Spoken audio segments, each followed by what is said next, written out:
लोकांशी आपण बोलू शकतो का? काय एखादे समजा महाडचे बँकेचे आहेत, महाडमध्ये कोणत्या बँकेचे लोक आलेत? महाडमधून कोण आलेलं आहे?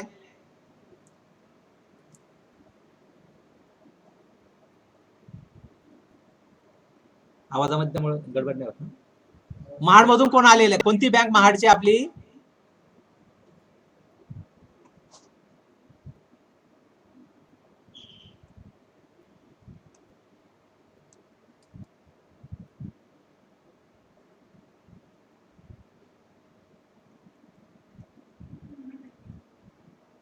आवाज हे होत नाही का?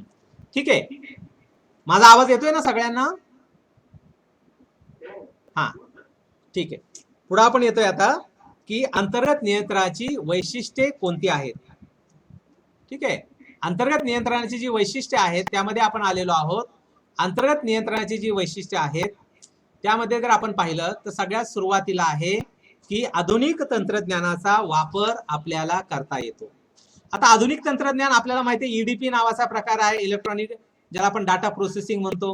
किंवा अंतर्गत तंत्रज्ञान म्हणजे आपल्याला माहिती की आपल्याकडे 100% आता सगळ्याच बँकांमध्ये, संस्थांमध्ये बऱ्याच मोठ्या प्रमाणावर आपण सॉफ्टवेअर जे आहेत ते घेतलेले आहेत आणि मग आधुनिक तंत्रज्ञानाचा वापर आपल्याकडे होतो. आता आधुनिक तंत्रज्ञानाचा अतिशय महत्वाचा, ज्याला आपण उपयोगिता किंवा वैशिष्ट्य असं म्हणतो, की त्यामुळे आपल्याला अंतर्गत नियंत्रणामध्ये खूप त्याचा फायदा होतो. पुढचा जर आपण मुद्दा पाहिला तर अंतिम लेखे जे असतात ते आपल्याला जलद गतीने बनवता येतात. म्हणजे तेरीज असेल, ताळेबंद असेल, नफा तोटा पत्रक असेल, तो आपल्याला अतिशय स्पीडी मॅनर, ज्याला आपण म्हणतो की तात्काळ जर आपल्याला पाहिजे असेल तर त्या पद्धतीने आपल्याला तो आणता येतो. त्यानंतर गणितीय अचूकता, याचा अर्थ ज्याला आपण म्हणतो की कामामध्ये ॲक्युरेसी जी असते, अचूकता जी असते, ती आपल्याला अंतर्गत नियंत्रण पद्धतीमधून येत असते. कामाची आपल्याला आपोआप तपासणी होते. पुढचा जो मुद्दा आहे, तांत्रिक पद्धतीने आपल्याला काम करता येतं. म्हणजे काय की एकदा एखाद्या क्लर्कने काम केलं तर लगेच ती एंट्री जी असते ती आपल्या ऑथरायझेशन ऑफिसरला पाहायला मिळते आणि त्यामुळं एक कामामध्ये एक सलगता त्यामध्ये आपल्याला येते. पुढचा जो मुद्दा आहे तो अकाउंटिंग कंट्रोल, ज्याला आपण म्हणतो की जर एखादा आपला कर्मचारी चुकीच्या पद्धतीने त्याने एखादी एंट्री त्यामध्ये टाकली तर लगेच आपल्या ती लक्षात येते. पुढचा जो मुद्दा आहे तो आपल्याला समन्वय साधता येतो. त्यानंतर अतिरिक्त कामकाज नाही, म्हणजे आपण जे अंतर्गत नियंत्रण ठेवतो त्यासाठी आपल्याला वेगळी व्यवस्था करायची अजिबात गरज नसते.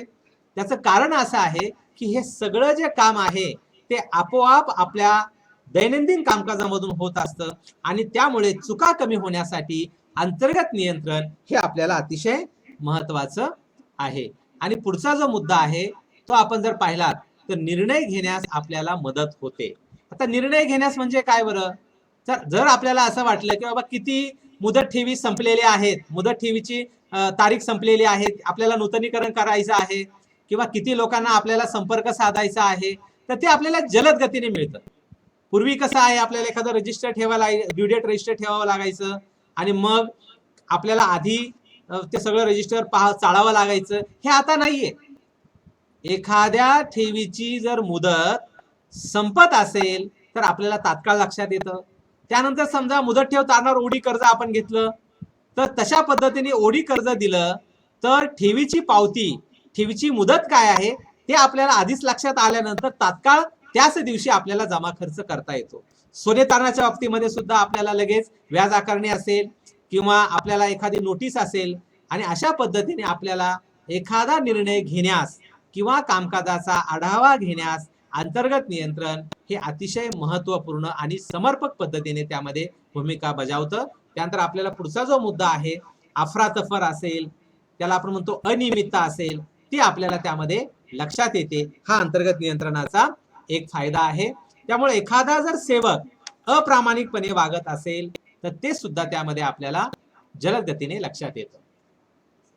पुढचा जो मुद्दा आहे, जबाबदारीची निश्चिती आपल्याला करता येते. आपोआपच आपल्याला कार्यक्षमतेमध्ये त्यामध्ये वाढ होते. आता कुशल ज्ञान हा मुद्दा आपण मांडलेला आहे. पहा, कुशल ज्ञान याचा अर्थ जेव्हा एखादा व्यक्ती एखाद्या ठिकाणी सातत्याने ते काम करत जातो त्यावेळेस त्याला कामकाजामध्ये एक ज्याला आपण म्हणतो की एक्सपर्टनेस येतो, तो कामकाजामध्ये त्यामध्ये त्याला कुशलता त्यामध्ये येते आणि हा सुद्धा आपल्याला कंट्रोलचा एक भाग आहे. पुढे जर आपण पाहिलं तर परिणामकारक आपल्याला व्यवस्थापन करता येते आणि त्यामुळे कमीत कमी नुकसान होते. पुढचा जो मुद्दा आहे कामकाजाच्या बदलासाठी उपयोगी आहे. म्हणजे समजा एखादा कर्मचारी जो आपला ज्युनियर आहे त्याला काम व्यवस्थितपणे येत नसेल किंवा आता आपल्याला त्याची बदली करायची असेल तर ते सुद्धा आपल्याला सहजपणे जॉब रोटेशन त्याला आपण म्हणतो की एखाद्या सेवकाची बदली करण्यासाठी एखादा व्यक्ती कोणत्या कामामध्ये चांगला आहे त्याला त्या ठिकाणी आणणे किंवा एखाद्याला ते काम जमत नसेल तर त्याला दुसऱ्या ठिकाणी कामाला देणे हे सुद्धा आपल्याला त्यामध्ये अंतर्गत नियंत्रणामधून साध्य होतं. त्याला आपण म्हणतो की पुढच्या मुद्द्यामध्ये आपण परस्परावलंबन ज्याला आपण तो डिव्हिजन ऑफ वर्क आपल्या कामाची विभागणी करता येते, कुणी काय काम करायचं ते. यामुळे दुसरा फायदा आपण जर पाहिला तर आपल्या व्यवहारावर चांगल्या पद्धतीने आपल्याला नियंत्रण ठेवता येते. त्यानंतर आपली जी ताळेबंदाची बाजू असते मालमत्ता आणि देणी याला चांगल्या पद्धतीने जे संरक्षण आहे म्हणजेच काय तर आपल्या आर्थिक स्थितीला चांगल्या पद्धतीने संरक्षण आपल्याला अंतर्गत नियंत्रणामधून देता येते. पुढचा मुद्दा आपण पाहिला तर कामाचा ताण कमी होतो, चुका त्यामध्ये कमी होतात आणि लेखापरीक्षक जो असतो मग तो वैधानिक लेखापरीक्षक असो किंवा अंतर्गत लेखापरीक्षक असो त्याला कामकाज करणं सोपं जातं. जेव्हा एखादा वैधानिक लेखापरीक्षण आपल्या बँकेमध्ये किंवा संस्थेमध्ये येतो तो सगळ्यात पहिलं पाहतो की यांचं अंतर्गत नियंत्रण कसं आहे, यांच्यामध्ये एकमेकांमध्ये समन्वय कसा आहे, यांच्यामध्ये रेकॉर्ड लिहिण्याची पद्धती कशी आहे, त्यामध्ये अचूकता आहे का. उदाहरणार्थ समजा चलन पद्धती असेल तर चलनाला व्यवस्थितपणे नोंदी केल्यात का, चलनाला अनुक्रमांक दिलेत का, चलनामध्ये खाते प्रकार असेल खाते क्रमांक असेल याची व्यवस्थित नोंद होते का. आणि त्यामुळं त्या अंतर्गत लेखापरीक्षकाला किंवा वैधानिक लेखापरीक्षकाला त्याचं काम सोपं व्हावं, सुटसुटीत व्हावं, सुलभ व्हावं यासाठी अंतर्गत नियंत्रण हे अतिशय महत्वाचं आहे. त्यानंतर पुढे तर आपण पाहिलं तर अंतर्गत लेखापरीक्षण असेल त्या सर्वांनाच ते उपयोगी पडतं. आता पुढचा एक स्वतंत्र मुद्दा आपण येतोय जो आपल्याला माहिती आहे की ज्या बँकेच्या किंवा एखाद्या संस्थेच्या शाखा असतात त्याला आपण ब्रँचेस म्हणतो आणि मग ब्रँचेस जर असतील तर आपल्याला अंतर्गत लेखापरीक्षणाची व्यवस्था करायची असते. आता अंतर्गत लेखापरीक्षण आपण का बरं करतो. समजा 20-30 जर शाखा असतील आणि त्या शाखांमध्ये काम कसं चाललेलं आहे याबद्दल आपल्याला मुख्यालयाला जर जलद गतीने माहिती पाहिजे असेल तर अशा पद्धतीने आपल्याला अंतर्गत नियंत्रण ज्याला आपण म्हणतो अंतर्गत लेखापरीक्षण हे अतिशय फायद्याचं असतं. आणि त्यामुळं आपल्याकडे सुद्धा काही लोक ज्याला आपण म्हणतो की सिनियर होतात, ज्यांना कामकाजाचा थोडाफार अनुभव येतो, अशा लोकांना बँक असेल किंवा एखादी संस्था असेल कामामध्ये जर त्याच्या चांगल्या पद्धतीचं काम असेल तर जाणीवपूर्वक अशा व्यक्तीला अंतर्गत लेखापरीक्षण करण्यासाठी किंवा इंटरनल ऑडिट करण्यासाठी हे नेमलं जाऊ शकतं. आणि त्यामुळं अंतर्गत लेखापरीक्षण हे अतिशय विधायक स्वरूपाचं काम आहे, ज्याला आपण म्हणतो सकारात्मक स्वरूपाचं हे काम आहे. त्यामुळे पहिला मुद्दा आपण जर पाहिला तर अंतर्गत नियंत्रण हा संस्थेच्या किंवा बँकेच्या कामकाजाचा एक अविभाज्य भाग आहे. अविभाज्य म्हणजे काय की जर आपल्या शाखा असतील तर आपल्याला अंतर्गत नियंत्रण किंवा अंतर्गत लेखापरीक्षण हे वेगळं काढताच येणार नाहीये. त्याचं कारण असं की अंतर्गत लेखापरीक्षणामध्ये आपला जो स्टाफ असतो तो आपल्या सहकार्यांना वेळच्या वेळी ज्याला आपण म्हणतो की मार्गदर्शन करत असतो आणि त्यामुळे अंतर्गत लेखापरीक्षण अतिशय महत्वाचं आहे. सर्वसाधारण नियम व्यवस्थापन निश्चित करते. काय म्हटलंय पहा आपण की अंतर्गत लेखापरीक्षण ही संपूर्णतः संस्थेने किंवा बँकेने स्वतःच्या पैशाने स्वतःच्या धोरणानुसार केलेली व्यवस्था आहे. त्यामुळे अंतर्गत लेखापरीक्षण आपले कोण सेवक करतील असं होऊ शकतं की एका शाखेचा सेवक हा दुसऱ्या शाखेच्या ठिकाणी अंतर्गत लेखापरीक्षण करायला जाऊ शकतो किंवा असं होऊ शकतं की आपलं जे मुख्यालय आहे, ज्याला आपण म्हणतो हेड ऑफिस, या हेड ऑफिसमध्ये एक स्वतंत्र विभाग तयार करून तिथे अंतर्गत लेखापरीक्षणासाठी काही कर्मचारी हे नेमले जाऊ शकतात. त्यामुळं ही एक अखंड प्रक्रिया आहे. कामकाजाच्या पद्धतीमध्ये योग्य असण्याबाबतची हमी आपल्याला मिळते. म्हणजे आपलं कामकाज हे चांगलं आहे हे कोण पाहणार आहे? आपल्याला पाहता येणार नाहीये. आणि यासाठी अंतर्गत लेखापरीक्षण विभाग हा आपल्याला त्याची हमी देऊ शकतो की आपला स्टाफ चांगल्या पद्धतीने काम करत आहे.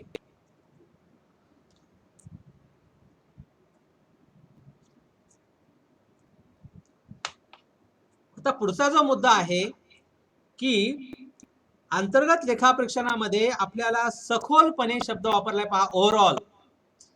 हा खूप महत्वाचा मुद्दा आहे, कारण वैधानिक लेखापरीक्षकाला पुरेसा वेळ असेल असं नाही.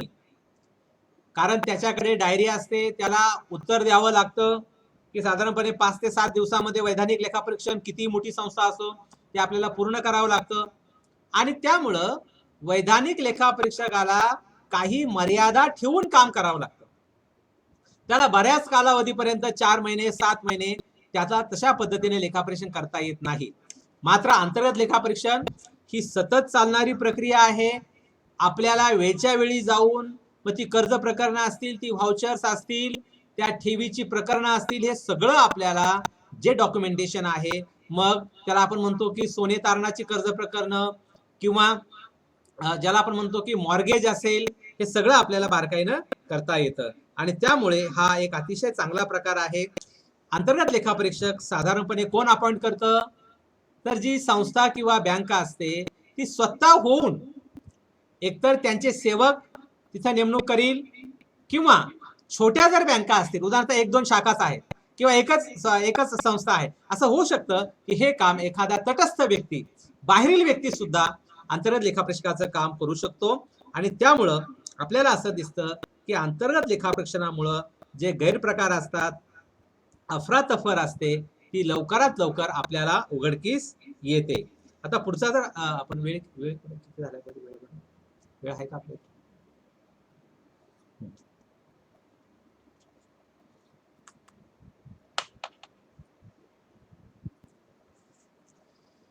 एखादा व्याख्या वाचू शकतो का? तुमच्या पुढे पण समोर नोट्स आहेत. असं होऊ शकतं का की ज्या नोट्स तुमच्या समोर आहेत व्याख्या सांगा बरं एखाद्यानी? WB मिग त्याने दिसतंय, एखाद्याने व्याख्या वाचा बरं.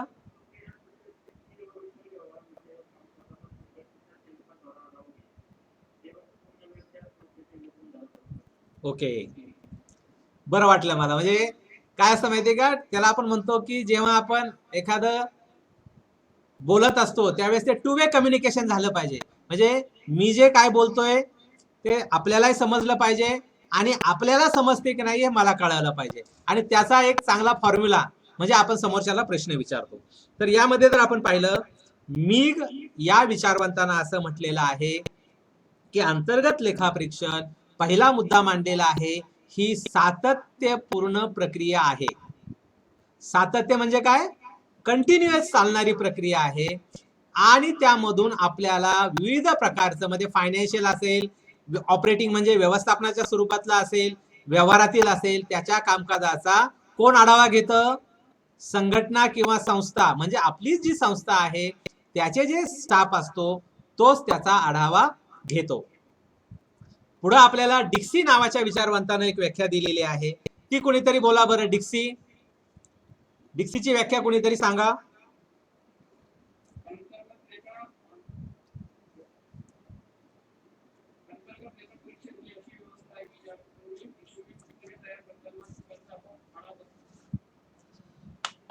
म्हणजेच आपल्याला हिशोबी पुस्तक म्हणजे काय, तर आपण जर पाहिलं तर आपल्या सहकारामध्ये नियम 65 आहे.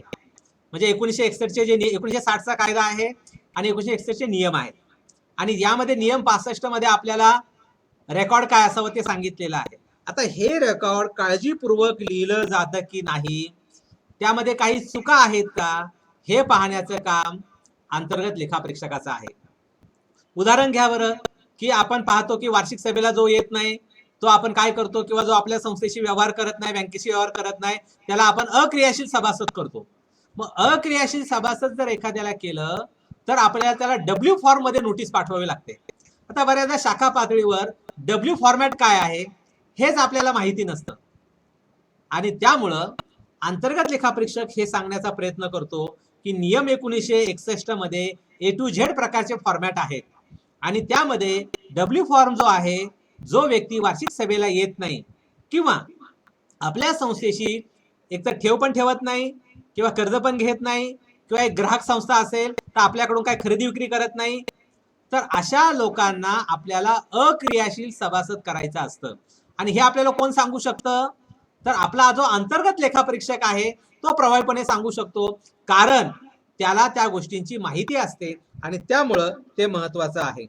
पुढची जी आपली व्याख्या जी आहे ती आपल्याला इन्स्टिट्यूट ऑफ इंटरनल ऑडिटर्स, एक स्वतंत्र एक इन्स्टिट्यूट आहे अंतर्गत लेखापरीक्षकांच्या कामकाजाचं प्रभावीपणे ट्रेनिंग देता यावं यासाठी, त्यांनी सुद्धा एक व्याख्या केलेली आहे. आता तुम्ही मला ती व्याख्या सांगू शकता, कोणीतरी सांगा बरं व्याख्या काय.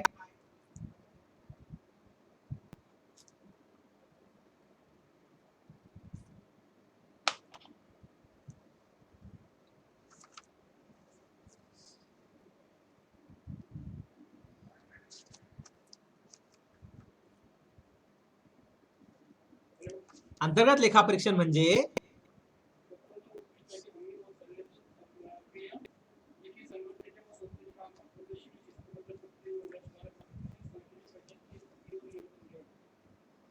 हा, यामध्ये आपल्याला पहिला मुद्दा दिलेला आहे की जे आपल्या बँकेचं, आपल्या संस्थेचं, कोणत्याही प्रकारची संस्था असेल, आपण जे ध्येय धोरण ठेवलेलं आहे, आपण जे उद्दिष्ट ठेवलेलं आहे, त्या उद्दिष्टाप्रमाणे आपला अंतर्गत लेखापरीक्षक आपल्या स्टाफला सल्ला देण्याचं काम करतो, आणि मग आपलं दैनंदिन कामकाज कसं शिस्तबद्ध पद्धतीने चालेल, ते शिस्तबद्ध पद्धतीने चालण्यासाठी आपल्याला अंतर्गत लेखापरीक्षण अतिशय महत्वाचं आहे. आणि अजून एक मुद्दा त्यामध्ये असा मांडलेला आहे की प्रशासकीय प्रक्रियेवर नियंत्रण ठेवलं जातं. प्रशासकीय म्हणजे काय, की जे आपण काम करतो, आपण जे प्रशासन चालवतो, म्हणजे अधिकारी पदावर आपण काम करत असताना कशा पद्धतीने काम करतो यावर नियंत्रण ठेवण्याचं काम सुद्धा अंतर्गत लेखापरीक्षकाचं असतं. तेव्हा अजिबात असं आपण म्हणायचं नाहीये किंवा अंतर्गत लेखापरीक्षक आपला मित्र असेल, आपल्या बरोबर जॉईन झालेला असेल आणि तो हेड ऑफिसला काम करत असेल, तेव्हा असं म्हणू शकत नाही आपण, अरे का रे राहुल, आपल्याला ओळखत नाही का, काय पण मला काय विचारतो. तात्पर्य असं की अंतर्गत लेखापरीक्षक हा आपल्यावर पर्यवेक्षण करण्यासाठी किंवा नियंत्रण ठेवण्यासाठी असतो, आणि त्यामुळं प्रशासनामध्ये चांगल्या पद्धतीने काम चालावं यासाठी अंतर्गत लेखापरीक्षण अतिशय महत्वाचं आहे. पुढे आपण जर पाहाल तर अंतर्गत लेखापरीक्षकांचे वेगवेगळे प्रकार आहेत, ते सगळं आपल्याला उत्तरामध्ये लिहायचं आहे, आणि त्यामुळं थोडंसं बारकाईनं समजून घ्या. आपल्या दैनंदिन कामकाजाचा भाग आहे. आपल्याला जर असं वाटलं की सर हे आपल्याला हे तुम्ही जे बोलताय हे थोडंसं जरा वेगळं व्यवस्थित सांगा, तर ते आपण सांगू शकतो. आणि त्यामुळं इथं आपण जर पाहिलं तर अंतर्गत लेखापरीक्षण विविधांगी काम करतं. आता विविधांगी म्हणजे काय बरं, तर अंतर्गत लेखापरीक्षण ओव्हरऑल काम करतं. ओव्हरऑल याचा अर्थ काय, सगळ्यात पहिलं पहा, त्यामध्ये असं म्हटलंय की वित्तीय लेखापरीक्षण म्हणजे काय, की चलना असतील किंवा आपले तेरीस ताळेबंद असेल किंवा रेशो अनालिसिस म्हणजे काय, तर आपल्याला विविध प्रमाणके पाहावी लागतात. उदाहरणार्थ काय आहे, एक उदाहरण घेऊया की व्यवस्थापन खर्च खेळत्या भांडवलाच्या 2.5% पर्यंत असावा किंवा नफ्याचे प्रमाण एवढे एवढे असावे. अनेक प्रकारची प्रमाणक रेशो किंवा सीडी रेशो 60 ते 70% असावा, किंवा ज्याला आपण म्हणतो CRR रोखता ही एकूण ठेवीच्या 3% ते 5% असावी, किंवा SLR जो असतो कायदेशीर तरलता, म्हणजे एकूण ठेव जी आपण स्वीकारलेली आहे त्या ठेवीपैकी आपल्याला 25% रक्कम ही स्वतंत्रपणे मुदत ठेवीमध्ये इतर बँकांमध्ये ठेवायची आहे. मग हे जी प्रमाणक असतात, जी वैधानिक लेखापरीक्षकाला अतिशय महत्वाची असतात, ही प्रमाणक आपल्या स्टाफला, आपल्या शाखेतल्या लोकांना समजून कशी देता येतील हे अंतर्गत लेखापरीक्षकाचं काम आहे. कारण तो अंतर्गत लेखापरीक्षक कोणाचा पगार घेतो, तर आपल्याच संस्थेचा पगार घेतो. अंतर्गत लेखापरीक्षक कोण नेमतं, तर आपलंच संचालक मंडळ नेमतं. आणि त्यामुळं अंतर्गत लेखापरीक्षकाने आपले जे सहकारी असतात त्यांच्या कामकाजामध्ये एक चांगल्या पद्धतीची ताकद कशी येईल हे त्यामध्ये महत्वाचं आहे. पुढचा मुद्दा दिलेला आहे पहा, अनुपालन लेखापरीक्षण.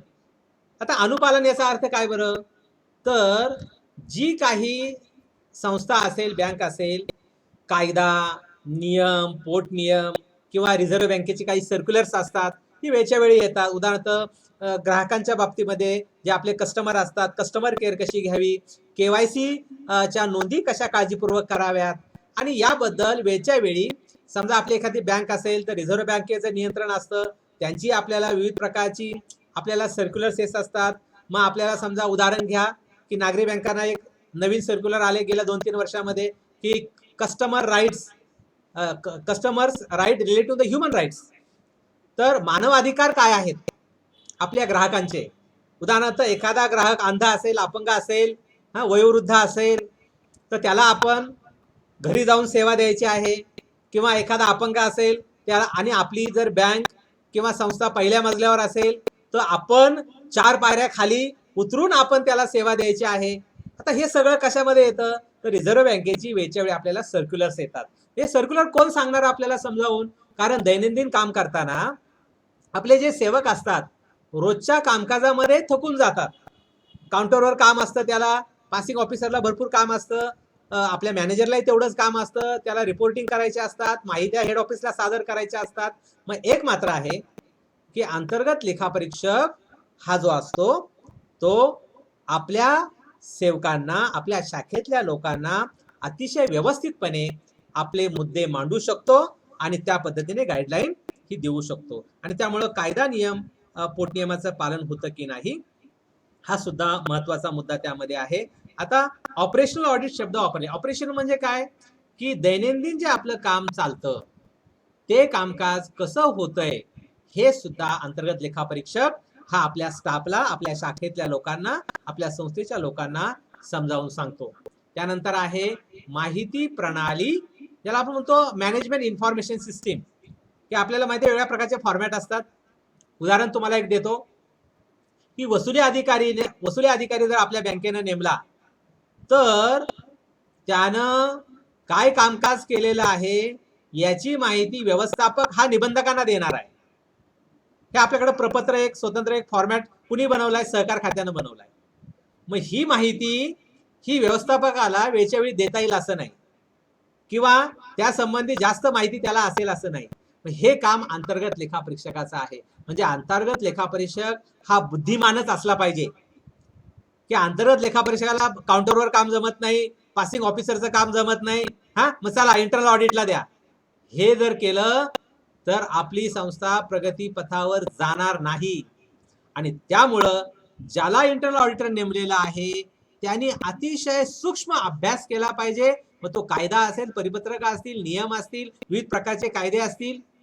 आणि त्यामुळं अंतर्गत लेखापरीक्षक हा बुद्धिवान असला पाहिजे, कारण त्याला प्रक्रिया कशी चालते कामकाजाची यावर सुद्धा ऑडिट करायचं आहे.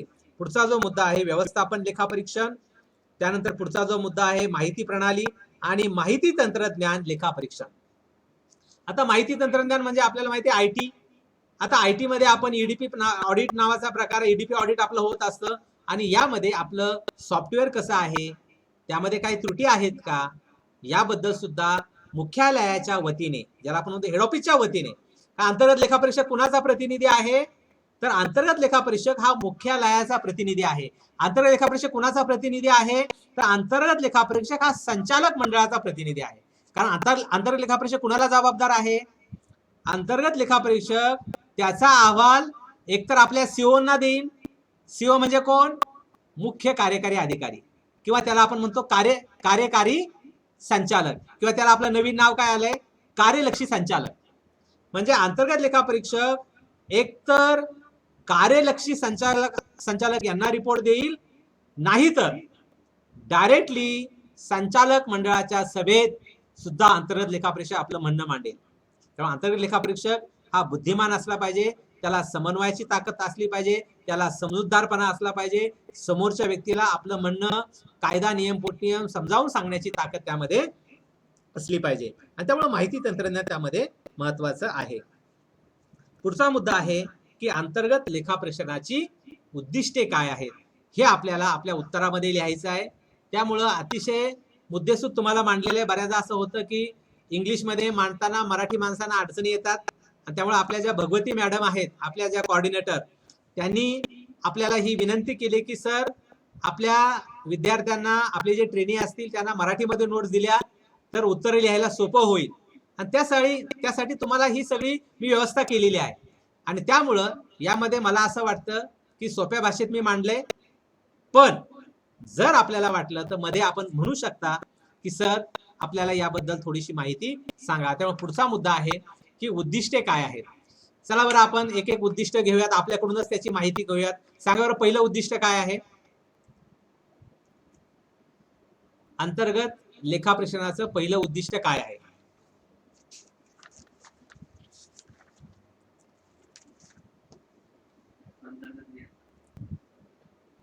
पहिलं उद्दिष्ट आहे अंतर्गत नियंत्रण.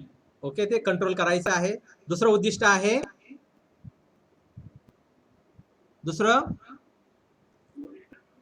वरिष्ठांना सहाय्यक आहे. बरोबर आहे, आता थोडेसे बोलताय तुम्ही, मला आनंद वाटतोय. तिसरा मुद्दा आहे सत्यता आणि अचूकता पडताळणी होते. चौथा मुद्दा सांगा मला.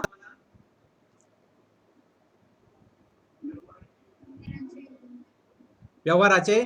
सगळ्यांनी बरोबर बोललं तरी चालेल, असं काय नाही, उलट सगळ्यांना ते चांगलं हे होईल, माहिती पण म्हणजे कायमस्वरूपी ते आपल्याला मेमरीमध्ये जाईल. हा, चौथा मुद्दा सांगा मला सगळ्यांनी एकत्र. योग्य मूल्यांकन. आपल्याला आपले जे ट्रान्झॅक्शन्स असतात त्याचे व्यवस्थितपणे आपल्याला माहिती होईल. पुढचा मुद्दा सांगा.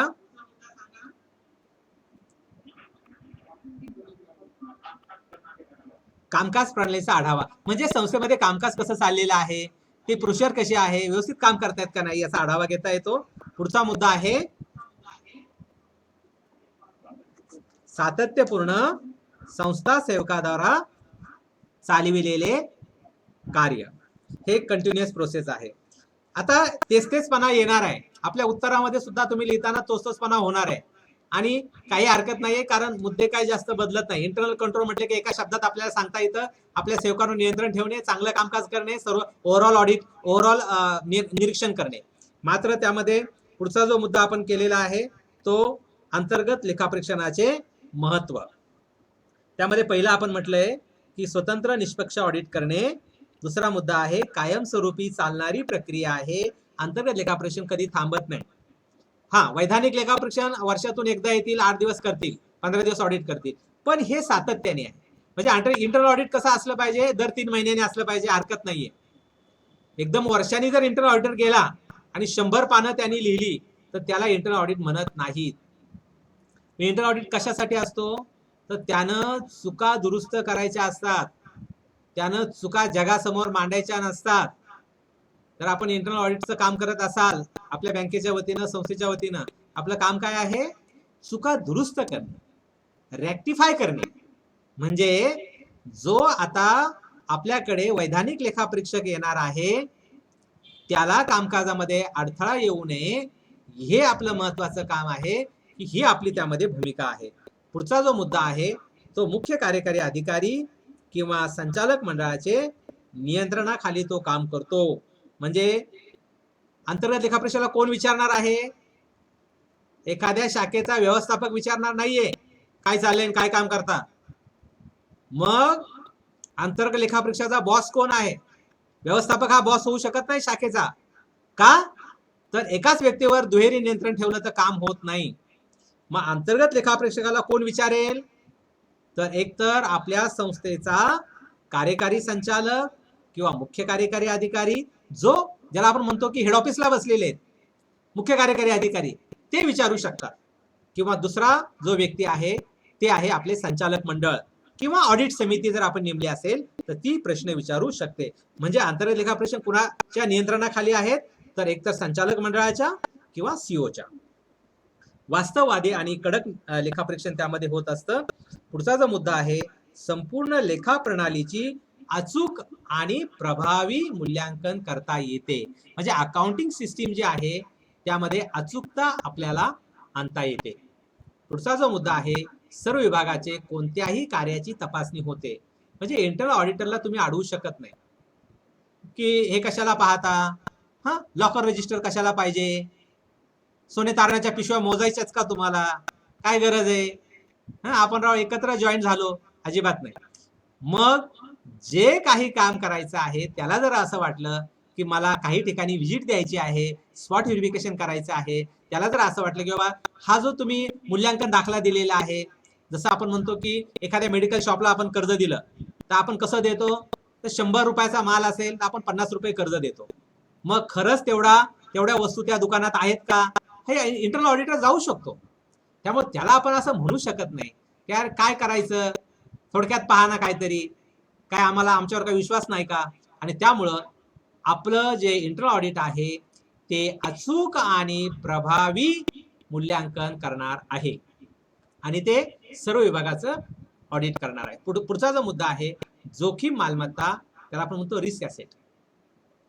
त्याला जर असं वाटलं की एखादी मालमत्ता ही जोखीमयुक्त आहे, म्हणजेच काय की जी आपली ॲसेट आहे त्याबद्दल काही शंका वाटते की एखादं प्रकरण वाटप केलंय त्यामधून एनपीए वाढणार आहे, एखादी गुंतवणूक केली पण चुकीची केलेली आहे, तर अशा पद्धतीने त्याला वाटलं तर त्यामध्ये सुद्धा तो सल्ला देणार आहे. त्यानंतर मूळ कागदपत्रांची पडताळणी सुद्धा त्याला करायची आहे. पुढचा जो मुद्दा आहे आपल्या बँकेचं किंवा सर्व प्रकारच्या संस्था असतील त्याचं मजबूत काम होणे. मजबूत म्हणजे काय, प्रगती पथावर जाण्यासाठी आपल्याला ते काम महत्वाचं आहे आणि ते काम सुद्धा आपल्याला अंतर्गत लेखापरीक्षण करणार आहे. पुढच्या पेजवर आपण येतोय आणि तो मुद्दा आहे की सूक्ष्म विश्लेषण. बारकाईनं आपल्याला काम करता येतं. उदाहरणार्थ निधी व्यवस्थापन जर आपल्याला करायचं असेल, फंड मॅनेजमेंट, त्यानंतर अफरातफर चुका आपल्याला शोधता येतात. आपल्या जिंदगी ज्याला आपण म्हणतो ॲसेट किंवा आपली लायबिलिटी असेल त्याचं मूल्यांकन करता येतं. एखाद्या वेळी असं वाटलं की बाबा चला मला कॅश मोजायचे आहे, हे काम इंटरनल ऑडिटरचं आहे. तर भौतिक सत्यापन म्हणजे काय, तर त्याला आपण म्हणतो की जर त्याला असं वाटलं डेस्कटॉप मोजायचं आहे, त्याला असं वाटलं की स्टेशनरी मोजायची आहे, कारण त्याचा दाखला जर असेल तर स्टॅट्युटरी ऑडिटरला तेवढं काम करायची गरज नाहीये.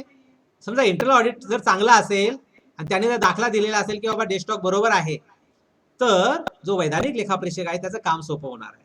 मात्र वैधानिक लेखापरीक्षक असं म्हणू शकत नाही की इंटरनल ऑडिटरनं डेस्कटॉप मोजलाय म्हणून मी मोजत नाही. पण एक सुरक्षिततेची भावना स्टॅट्युटरी ऑडिटर जो आहे शासकीय लेखापरीक्षक त्याच्यामध्ये येत असते आणि त्यामुळं तो महत्वाचा विषय आहे. पुढचा जर आपण मुद्दा पाहिला तर कामकाजामध्ये विश्वासार्हता येते, वेळेची बचत होते आपल्याकडे, त्यानंतर अनुपालन आढावा होतो की बाबा काम कसं चाललेलं आहे, कमकुवत घटक म्हणजे काय काय त्रुटी असतील तर त्याची दुरुस्ती होते. वैधानिक लेखापरीक्षणाला एक ज्याला आपण म्हणतो की विश्वास वाढतो. वैधानिक लेखापरीक्षणाला असं वाटतं की नाही संस्थेचं अंतर्गत नियंत्रण चांगलं आहे, अंतर्गत लेखापरीक्षण चांगलं आहे, तर चला आपल्याला थोडंसं सहजपणे काम करता येईल.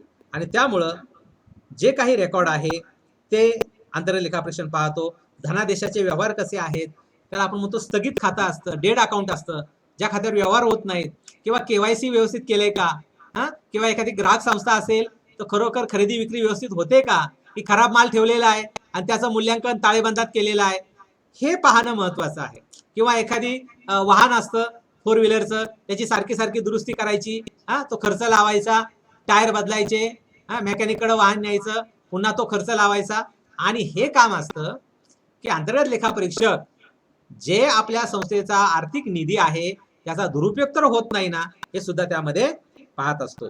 त्यानंतर कर्ज प्रकरणे कशी आहेत, व्यवस्थितपणे कर्ज वाटलंय का, सुरक्षित आहे का, तारण व्यवस्थित घेतलंय का, मॉर्गेज व्यवस्थित केलंय का, त्याचं दुय्यम निबंधक कार्यालयाकडे जाऊन त्याची नोंदणी कशा पद्धतीने केलेली आहे, सुरक्षित तारण आहे का, खरंच वसूल होणार आहे का, हे सुद्धा काम लेखापरीक्षकाचं आहे. पुढचं जे आहे रोखता आणि तरलता, आपल्याला माहिती आहे CRR SLR, banking regulation act 1949 कलम 18 CRR आहे, कलम 24 मध्ये SLR आहे. आणि हे सुद्धा पाहण्याचं काम हे अंतर्गत लेखापरीक्षकाचं आहे.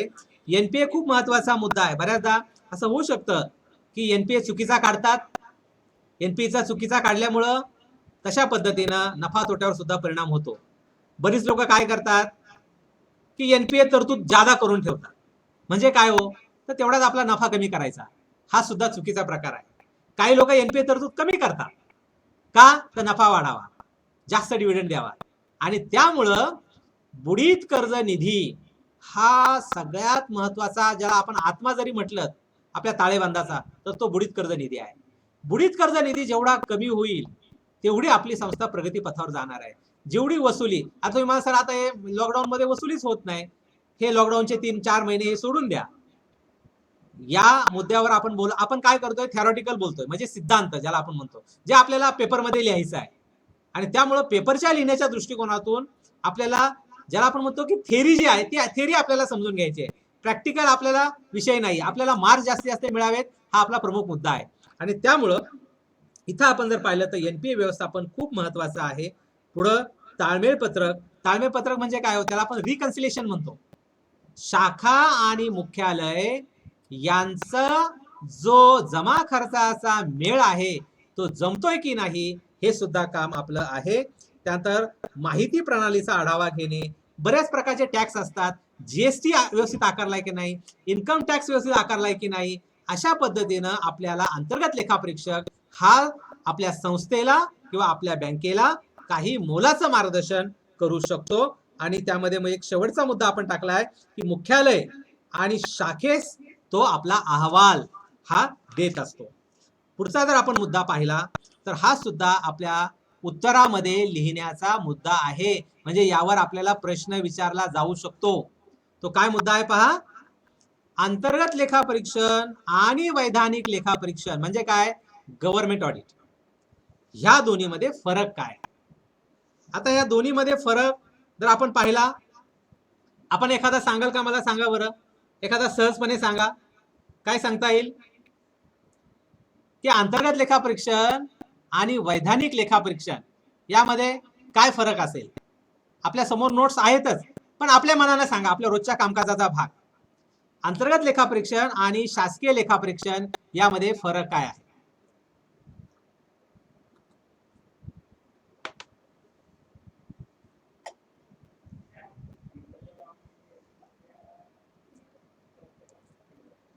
आवाज थोडा कमी येतो.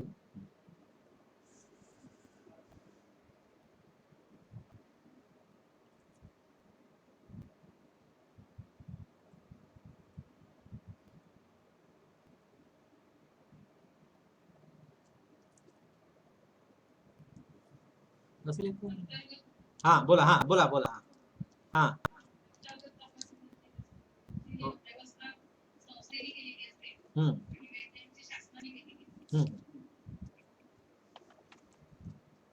बरोबर आहे, ही संस्थेने केलेली व्यवस्था. अजून अजून कोण सांगू शकेल. हा काय दोन्ही मध्ये फरक आहे. अंतर्गत जरा बरं वाटतं, सरकारी जरा अवघड वाटतं, काय सांगता येईल एखादा अजून फरक, किंवा सरकारी वाले काहीच पाहत नाही. हा असं आपलं म्हणणं असतं की कोण येतात ऑडिटला, कधी ऑडिट करतात काही कळत नाही, काय ऑडिट करतात असं आपण काहीतरी कधी कधी जोक पण करतो, असं होऊ शकतं. ठीक आहे, तर आपण पाहूयात आता की अंतर्गत लेखापरीक्षण आणि वैधानिक. एक मात्र मुद्दा नक्की आहे की जेवढं अंतर्गत लेखापरीक्षण चांगलं, मजबूत, त्यामध्ये विचारवंत बुद्धिवंत जर असतील हिशोबातले, तर त्याचा फायदा हा वैधानिक लेखापरीक्षकाला होतो. अंतर्गत लेखापरीक्षण हा अहवाल लिहिण्यासाठी नसतो की 100 पाना अहवाल लिहिलाय आणि संचालक मंडळाला चुगल्या केल्या तर ते काम चालत नाही. मग अंतर्गत लेखापरीक्षकाचं काम काय आहे, तर त्या चुका ज्या असतात त्या चुका ह्या दुरुस्त करणे आणि वैधानिक लेखापरीक्षकापुढे कमीत कमी चुका जातील आणि संस्थेचा जो दर्जा आहे, संस्थेची जी विश्वासार्हता आहे ती चांगली होईल आणि आपल्या बँकेला किंवा संस्थेला अवर्ग कसा मिळेल. तर हे जबाबदारी जी असते ती अंतर्गत लेखापरीक्षकाची असते. पहिला मुद्दा आपण पाहिलाय पहा, नियुक्ती कोण करतं. अंतर्गत लेखापरीक्षकाची नियुक्ती कोण करतं पहा, संस्थेची स्वतःची जबाबदारी आहे, कारण संस्था पगार देते, संस्था मानधन देते. एखादा बाहेरचा व्यक्ती असेल नेमू शकता, एकच बँका आहे, हरकत नाही, आपला स्वतःचा स्टाफ नेमायचा नाहीये, नेमू शकता. मात्र व्यवस्थापनामध्ये ठराव होतो, त्याचा ठराव तयार होतो, वार्षिक सभेत ठराव होतो आणि मग अशा पद्धतीची नियुक्ती होते. वैधानिक लेखापरीक्षण मात्र पूर्णतः शासकीय यंत्रणेचा भाग आहे. वार्षिक सभेमध्ये आपण लेखापरीक्षक नेमतो की ह्या व्यक्तीचे आपण लेखापरीक्षक म्हणून नियुक्ती करत आहोत आणि ते आपण सहकार खात्याला कळवतो. तशाच पद्धतीने आपल्याकडे रिझर्व्ह बँकेचं सुद्धा पॅनल आहे बँकेच्या बाबतीत, आणि त्यामुळं वैधानिक लेखापरीक्षण ही शासकीय यंत्रणेचा भाग आहे. मग ती आरबीआय असेल किंवा सहकार खाता असेल. आवाज बरोबर आहे का? थोडा बरोबर आहे. पुढे आपण पाहतोय पात्रता. पात्रतेमध्ये जर आपण पाहिलात तर अंतर्गत लेखापरीक्षणामध्ये आपल्याच संस्थेचे किंवा बँकेचे सेवक असतात आणि त्यांची पात्रता काय असते तर ते अनुभवी असतात, ते सिनियर असतात, ते ज्ञानवंत असतात आणि चांगल्या दर्जाचं मार्गदर्शन करणं हे त्यांचं प्रभावी अशा पद्धतीने स्वभाव गुण असतो. तर अंतर्गत लेखापरीक्षण करतोय आणि मग पानं लपून ठेवायची. आमचे शाखेचे मॅनेजर येतात, साहेब काय काय अडचण नाही ना, काय नाही, मग ती पानं अशी मुडपून ठेवायची कुठेतरी ड्रॉवर मध्ये. हे अंतर्गत लेखापरीक्षकाचं अजिबात काम नाही. अंतर्गत लेखापरीक्षकानं एवढा समन्वय साधला पाहिजे की आपल्या शाखेच्या लोकांना सुरक्षित वाटलं पाहिजे की बाबा किती चांगलं आपल्याला कॉपरेशन करतायत, किती चांगलं समजावून सांगतायत. त्यामुळे एक करायचं की पात्रता पाहताना अंतर्गत लेखापरीक्षक हा अतिशय चांगल्या पद्धतीचा असावा. आता वैधानिक लेखापरीक्षक मात्र जी पात्रता आहे ती शासन ठरवतं. शासनाकडे पॅनल आहे, सहकार खात्याकडे ते पॅनल आहे, दर 3 वर्षांनी पॅनल होतं. त्यामध्ये चार्टर्ड अकाउंटंट आहेत किंवा संस्था असतील तर त्यामध्ये प्रमाणित लेखापरीक्षक आहेत आणि त्यांचा गुणवत्ता किंवा पात्रता काय आहे, शिक्षण, हे सगळं ठरलेलं आहे. त्यामुळे पुढचा मुद्दा आहे की उद्देश काय आहे. अंतर्गत लेखापरीक्षणाचा जो उद्देश आहे तो अंतर्गत नियंत्रणाची हमी, ॲश्युरन्स त्याला आपण. ॲश्युरन्स म्हणजे काय की आमचं अंतर्गत नियंत्रण चांगलं आहे याची हमी देण्याचं काम आपल्याला यामध्ये दिसतं. त्यानंतर इकडे जर आपण पाहिलं शासकीय यंत्रणाद्वारा नियंत्रण, म्हणजे जे वैधानिक लेखापरीक्षक असतात त्यांचं नियंत्रण मात्र शासनाकडे आहे. एखादा वैधानिक लेखापरीक्षकानं चुकीचं काम केलं तर त्याचं नाव हे त्या जे काही पॅनल असतं त्यामधून काढून टाकलं जाऊ शकतं. म्हणजे काय की वैधानिक लेखापरीक्षकाची जबाबदारी ही शासनानं ठरवलेली आहे आणि कशा पद्धतीने काम करायचं हे शासनानं ठरवलेलं आहे. उदाहरण जर तुम्ही पाहिलं तर आपल्याकडे N1 आणि N2 दोन फॉर्म आले. N1 कुणासाठी आहे तर तो वैधानिक लेखापरीक्षकानं ऑडिटमध्ये कोणते मुद्दे घ्यावेत हे सहकार खात्यानं ठरवून दिलेलं आहे. आणि N2 म्हणजे काय, इतर म्हणजे बँका वगळून इतर जे लोक असतात त्यासाठी N2 चा फॉर्म आहे. म्हणजे वैधानिक लेखापरीक्षकाने काय काम करावं हे शासन ठरवतं आणि कशा पद्धतीने काम करावं. आता नियंत्रणाच्या बाबतीमध्ये जर पाहाल तर अंतर्गत लेखापरीक्षकावर जे नियंत्रण आहे ते व्यवस्थापनाचं आहे, म्हणजे कुणाचं, संचालक मंडळाचं आहे. शासकीय मात्र शासनाचं नियंत्रण आहे. त्यामुळे त्या नियंत्रणात अधीन राहून त्याला काम करायचं आहे. तेवढ्या वेळेत काम पूर्ण करायचंय. नमुना 1 जोडायचा आहे, त्यानंतर तेथे फॉर्मॅट जोडायचे आहेत, एक दाखला स्वतःचा द्यायचा आहे, त्यानंतर वर्ग द्यायचा आहे, अ ब कड वगैरे. तर हे जबाबदारी त्यांची आहे. दर्जाच्या बाबतीत जर म्हणाल तर जो अंतर्गत लेखापरीक्षक आहे त्याचा दर्जा ही संस्थेची स्वतःची यंत्रणा आहे. मग तो अनुभवी आहे, तो शिकलेला आहे, हे सगळं संचालक मंडळ ठरवणार आहे. इथं मात्र जो दर्जा आहे तो शासनानं ठरवलेला आहे. त्यानंतर बंधनकारकतेवर आपण जर बोलाल तर अंतर्गत लेखापरीक्षण अजिबात बंधनकारक नाही. उदाहरण एखादी एक बँक असेल, एक संस्था असेल, एक संस्था स्वतःचं जर इंटरनल चेक चांगला असेल तर अंतर्गत लेखापरीक्षक खर्चच करणार नाही, असं होऊ शकतं. त्यामुळं एक महत्वाचं आहे की अशा पद्धतीनं बंधन हे अंतर्गत लेखापरीक्षणाचं नाहीये. मात्र ते असेल तर वैधानिक लेखापरीक्षण चांगलं होतं, आपली संस्था प्रगती पथावर जाते. आता इकडं मात्र वैधानिक लेखापरीक्षण बंधनकारक आहे, सक्तीचं आहे. मर्यादेच्या बाबत जर म्हणाल तर अंतर्गत लेखापरीक्षणामध्ये व्यापकता आहे. कारण त्याचं म्हणणं असतं की कुठं चूक निघू नये.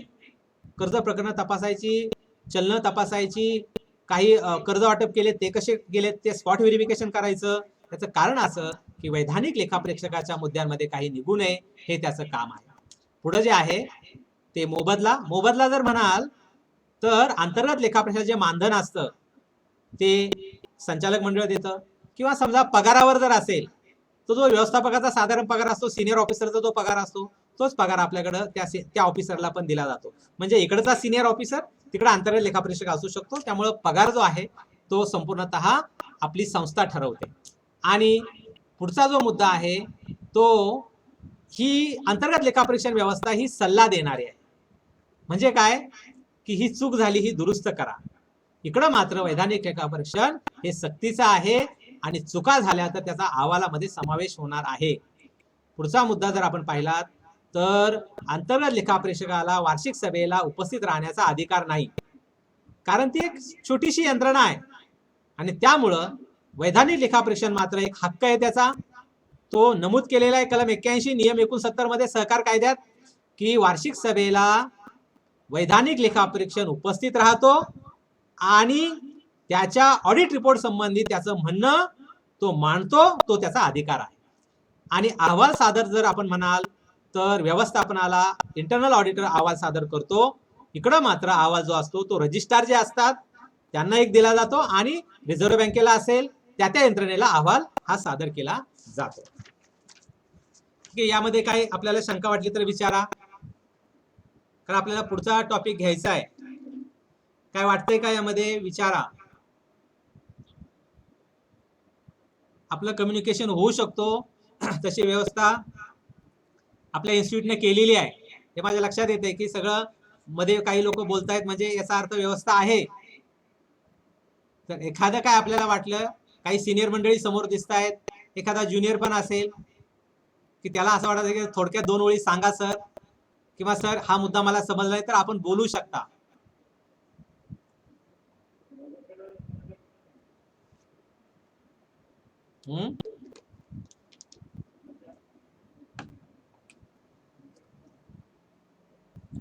आवाज तिकडचा येत नाही का जास्त?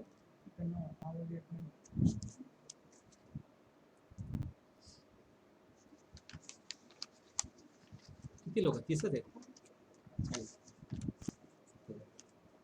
ओके ठीक आहे, पुढे आपण घेऊयात आता. येस, हा बोला. हा,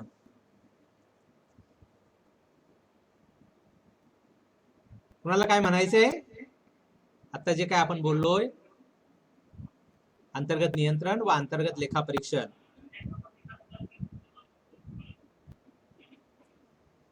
रविराजचं काय म्हणणं आहे सर?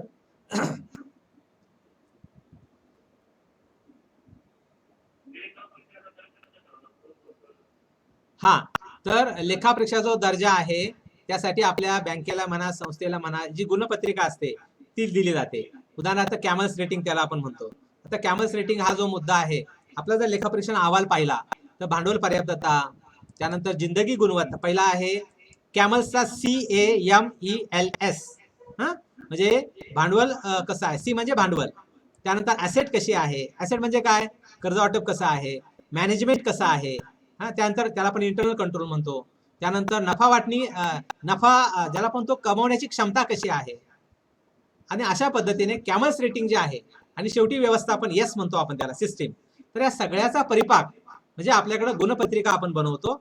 उदाहरण जर आपण पाहिलं तर एकूण ठेवीमध्ये मुदत ठेवी 50% असाव्यात, किंवा CRR हा 3 ते 5% असावा, SLR हा 25% असावा, आणि या पद्धतीने आपला स्वनिधी कसा आहे, CD रेशोला समजा 40 मार्क असतील, अशा पद्धतीने मार्कांची गुणतक्ता केला जातो आणि त्या पद्धतीने अ ब क ड हा वर्ग ठरतो. त्यामुळे आपले ऑडिट रिपोर्ट जर आपण बारकाईनं पाहिलात ते आपल्याला सहजपणे लक्षात येईल की एखाद्या संस्थेचा वर्ग कसा ठरतो. ठीक आहे, पुढे आपण येतोय आता. तो मुद्दा आहे, सगळ्यांच्या काही कमेंट्स आल्यात का इथं? नाही ना? हे जे आहेत कमेंट्स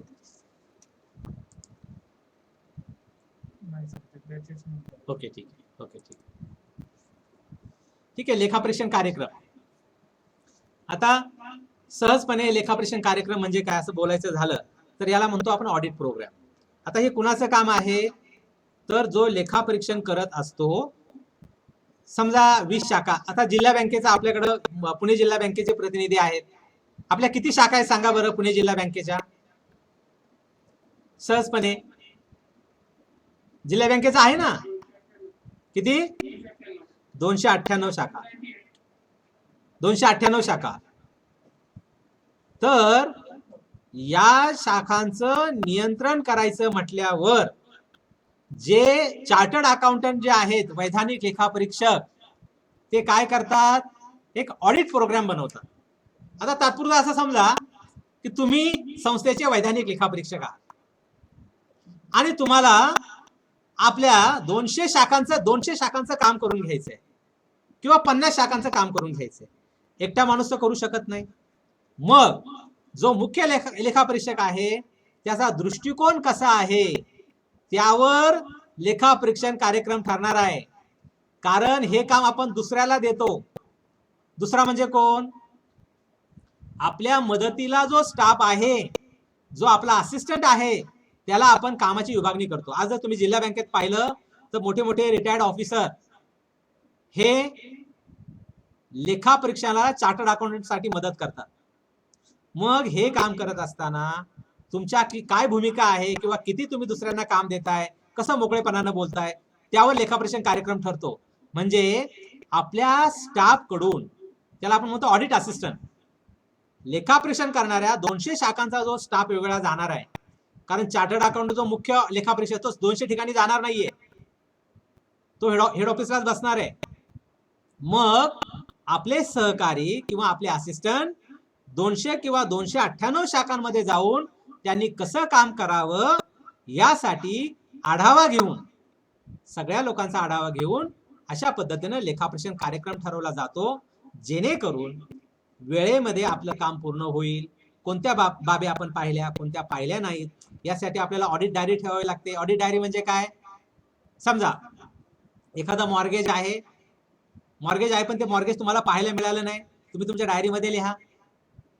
एखादं वाहन कर्ज वाटले पण RCTC तुम्हाला पाहायला मिळालं नाही, ऑडिट डायरीमध्ये लिहा. आणि याचा फायदा तुम्हाला सांगतो की जर एखादी कायदेशीर कारवाईचा मुद्दा निघाला तर वैधानिक लेखापरीक्षकाची ऑडिट डायरी आहे ती कायदेशीर पुरावा म्हणून उपयोगी होते. अर्थात असं म्हणता येणार नाहीये की बाबा ऑडिट डायरी चुकीची आहे, कारण ऑडिट डायरी हा एक कायदेशीर दस्तऐवज होऊ शकतो.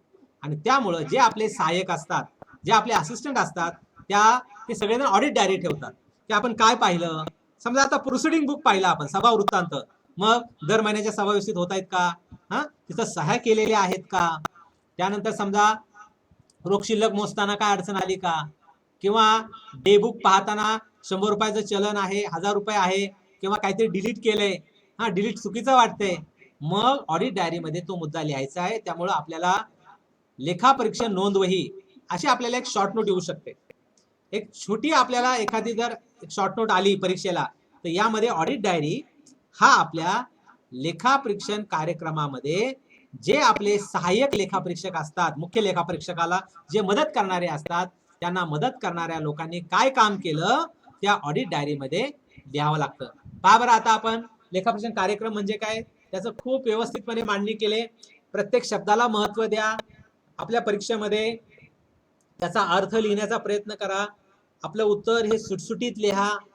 त्यामध्ये असं काहीतरी तांत्रिकता आहे किंवा काहीतरी, आता हे HDCM हा खूप मोठा कोर्स आहे, लक्षात घ्या की आपण एक उच्च दर्जाची सहकारातली एक पदवी आपण घेतात आणि एक राष्ट्रीय पातळीवर जे इन्स्टिट्यूट आहे ती इन्स्टिट्यूट आपल्याला पदवी देत आहे. आणि त्यामुळं सहकाराबद्दल आपली आत्मीयता वाढली पाहिजे. सहकारामध्ये मी उगाच आलोय, मला हे काम सोडायचं आहे, मला काही जमत नाही असं नसावं. आणि त्यासाठी तात्पुरतं असं समजा की तुम्ही एका मुख्य लेखापरीक्षकाला, एका वैधानिक लेखापरीक्षकाला मदत करत आहात आणि त्यामुळं एक वैधानिक लेखापरीक्षक म्हणून तुम्ही कसं काम करायचं, एक स्टॅट्युटरी ऑडिटर जो वर्ग देतो संस्थेला, बँकेला, त्यांनी कसं काम करावं, कसं नियोजन करावं. जसा एखादा आर्किटेक्ट असतो, आर्किटेक्ट काय करतो की इमारत कशी असेल तो प्लॅन तयार करतो. आणि पहा, आर्किटेक्टच्या प्लॅनवरच इमारत उभी राहते. अशी घडलेली घटना आहे धीरूभाई अंबानींची, की एका भोपाळमध्ये किंवा एका राज्यामध्ये एक प्रकल्प सुरू होता आणि त्याचा पाया किती घ्यायचा हे धीरूभाईने आपल्या मुलाला सांगितलं होतं. आणि पाया फक्त थोडासा कमी घेतला गेला मुलानं. इमारत आता पाया संपूर्ण झाला, पण धीरूभाईंनी विचारलं की किती पाया घेतला, तर त्यांनी सांगितलं एवढा घेतला, 6 फूट घेतला. धीरूभाईंनी सांगितलं होतं 8 फूट घ्यायचा. मग त्या मुलाला काय वाटलं की काय होतंय 2 फुटांनी. धीरूभाईंनी ते सगळं बांधकाम परत पाडलं. का बरं धीरूभाईंनी सांगितलं असेल, तर धीरूभाईंना माहित होतं की त्या झारखंड किंवा मध्य प्रदेश राज्यामध्ये जे याच्या आधी भूकंप झालेले आहेत ती किती रेक्टर स्केल मध्ये झालेले आहेत. रेक्टर स्केल मग 7 मध्ये झालेत की 8 मध्ये झालेत, म्हणजे एखादा भूकंप झाला तर आपली इमारत डळमळीत होईल हे धीरूभाईंनी ओळखलं. आणि म्हणून आज रिलायन्स सारख्या कंपन्या उभ्या राहिल्यात.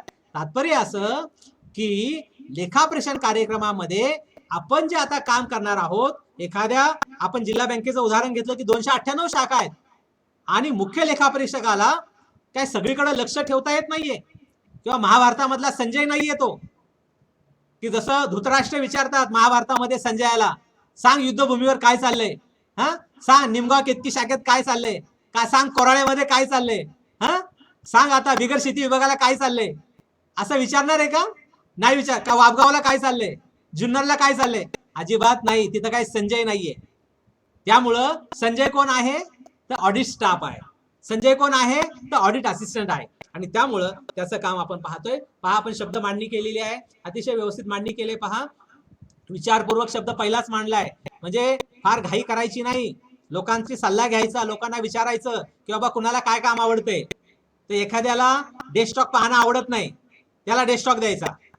एखाद्याला फिरणंच आवडत नाही, ऊन लागलं की त्याला काय होतंय, आजारी पडतोय, तो कोरोनामुळे तो लोकांमध्ये जात नाहीये, आणि त्याला म्हणायचं जा स्पॉट व्हेरिफिकेशन करून ये, जा 4 ठिकाणी जाऊन ये, कर्ज वाटप बरोबर आहे का नाही. तर ज्याला जे आवडेल ते काम द्या. उगाच एखाद्याला त्रास देणं आणि संशय ठेवायचा नाही की हे मलाच पाहायचंय, नाही मी स्वतःच पाहणार आहे, नाही मग 300 शाखा आहेत ना तरी 100 शाखांची मी कॅश मोजणार आहे, शक्य नाहीये.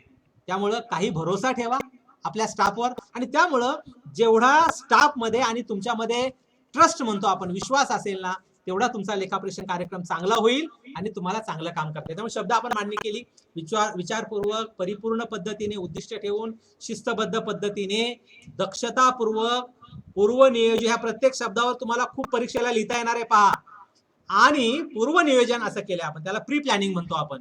तर हा लेखापरीक्षण कार्यक्रम आहे. मुख्य लेखापरीक्षक आणि त्यांचे ऑडिट असिस्टंट यांच्यामध्ये एकमेकांमध्ये समन्वय ठेवला जावा. पहा, एक कंस मारलेला आपण, बहुरूपी कंस, त्यामध्ये काय शब्द लिहिलेत पहा. कोणते म्हणजे काय, कोणते म्हणजे कोणत्या शाखेचं ऑडिट करणार आहे, कोणतं ऑडिट करणार आहात, कोण करणार आहे, कुणावर अ वर द्यायची किंवा ब वर जबाबदारी द्यायची, त्याला तो त्या कामामध्ये एक्सपर्ट आहे का. त्यानंतर कुठे काम करायचं आहे, म्हणजे कोणत्या ठिकाणी काम करायचं आहे, केव्हा कधी करायचं आहे, कधी आणि कसं, याचा प्लॅनिंग म्हणजे दिशेची ऍक्च्युअल कार्यवाही ही आपल्या लेखापरीक्षण कार्यक्रमामधून तयार होते. आणि त्यामुळं आपलं कामकाज हे योग्य कालावधीमध्ये त्याची व्याप्ती आणि मर्यादा आपल्याला ठरवता येते.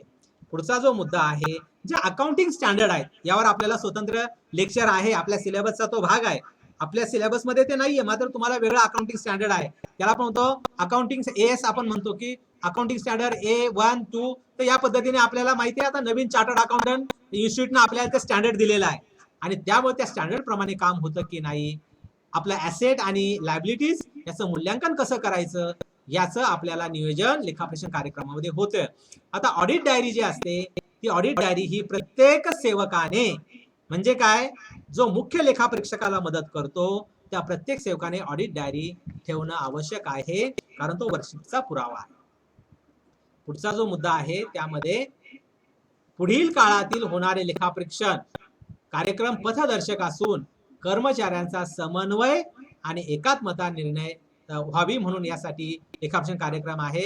त्यामधून जर काही ज्युनियर असतील, उदाहरणार्थ चार्टर्ड अकाउंटचा कोर्स करतायत, तर आपण म्हणतो की असिस्टंट असतात काही लोक जे इंटर सीए, इंटर सीए म्हणजे काय, 1-2 वर्ष झालेले असतात, मदत करत असतात. मग अशा लोकांना एक ट्रेनिंग म्हणून त्याचा उपयोग होतो. कारण का, तर यामधून त्यांना कसं काम करावं, कोणत्या वेळेत काम करावं याचा फायदा होतो. जबाबदारी निश्चित करता येते.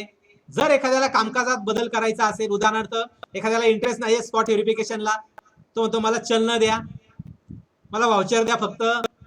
एखादा म्हणतो मी फक्त ताळेबंदाचं तपासणार, एखादा म्हणतो मी गोल्ड केसेस तपासतो, एखादा म्हणतो मला फक्त कॅशच काम द्या, कॅश मोजायचं. अशा पद्धतीनं आपल्याला कामाची जबाबदारी ठरवताना याची मदत ही होत असते. पुढचा जर आपण मुद्दा मांडला, आपल्याला आढावा घेता येतो. आणि हा जो लेखापरीक्षण कार्यक्रम आहे तो भविष्यात आपल्याला उपयोगी पडतो. कारण आपण जर एखादा चार्टर्ड अकाउंटंट हा एकदाच काम करत नाही, तो पुढे 3 वर्ष काम करतो. 3 वर्षापर्यंत एक व्यक्ती वैधानिक लेखापरीक्षण त्या संस्थेला नेमला जाऊ शकतो. मग पुढच्या ऑडिटला सुद्धा ही आपल्याला डायरी उपयोगी पडते. पुढचा आपण जर मुद्दा पाहिलात तर पुढील काळामध्ये लेखापरीक्षणासाठी लेखापरीक्षण कार्यक्रम हा पुढचा पेज घ्या सर, भविष्यामध्ये उपयोगी पडते. पुढे घ्या.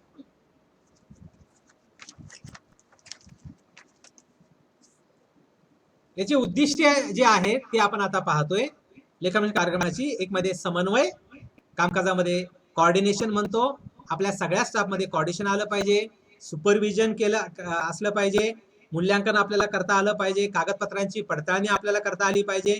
त्यानंतर हिशोब पुस्तकं जे असतात त्याला आपण तर रेकॉर्ड, नियम 65 जर आपण सहकार कायद्याचा पाहिला तर त्यामध्ये आपल्याला संस्थेनं काय रेकॉर्ड ठेवावं हे बारकाईनं दिलेलं आहे.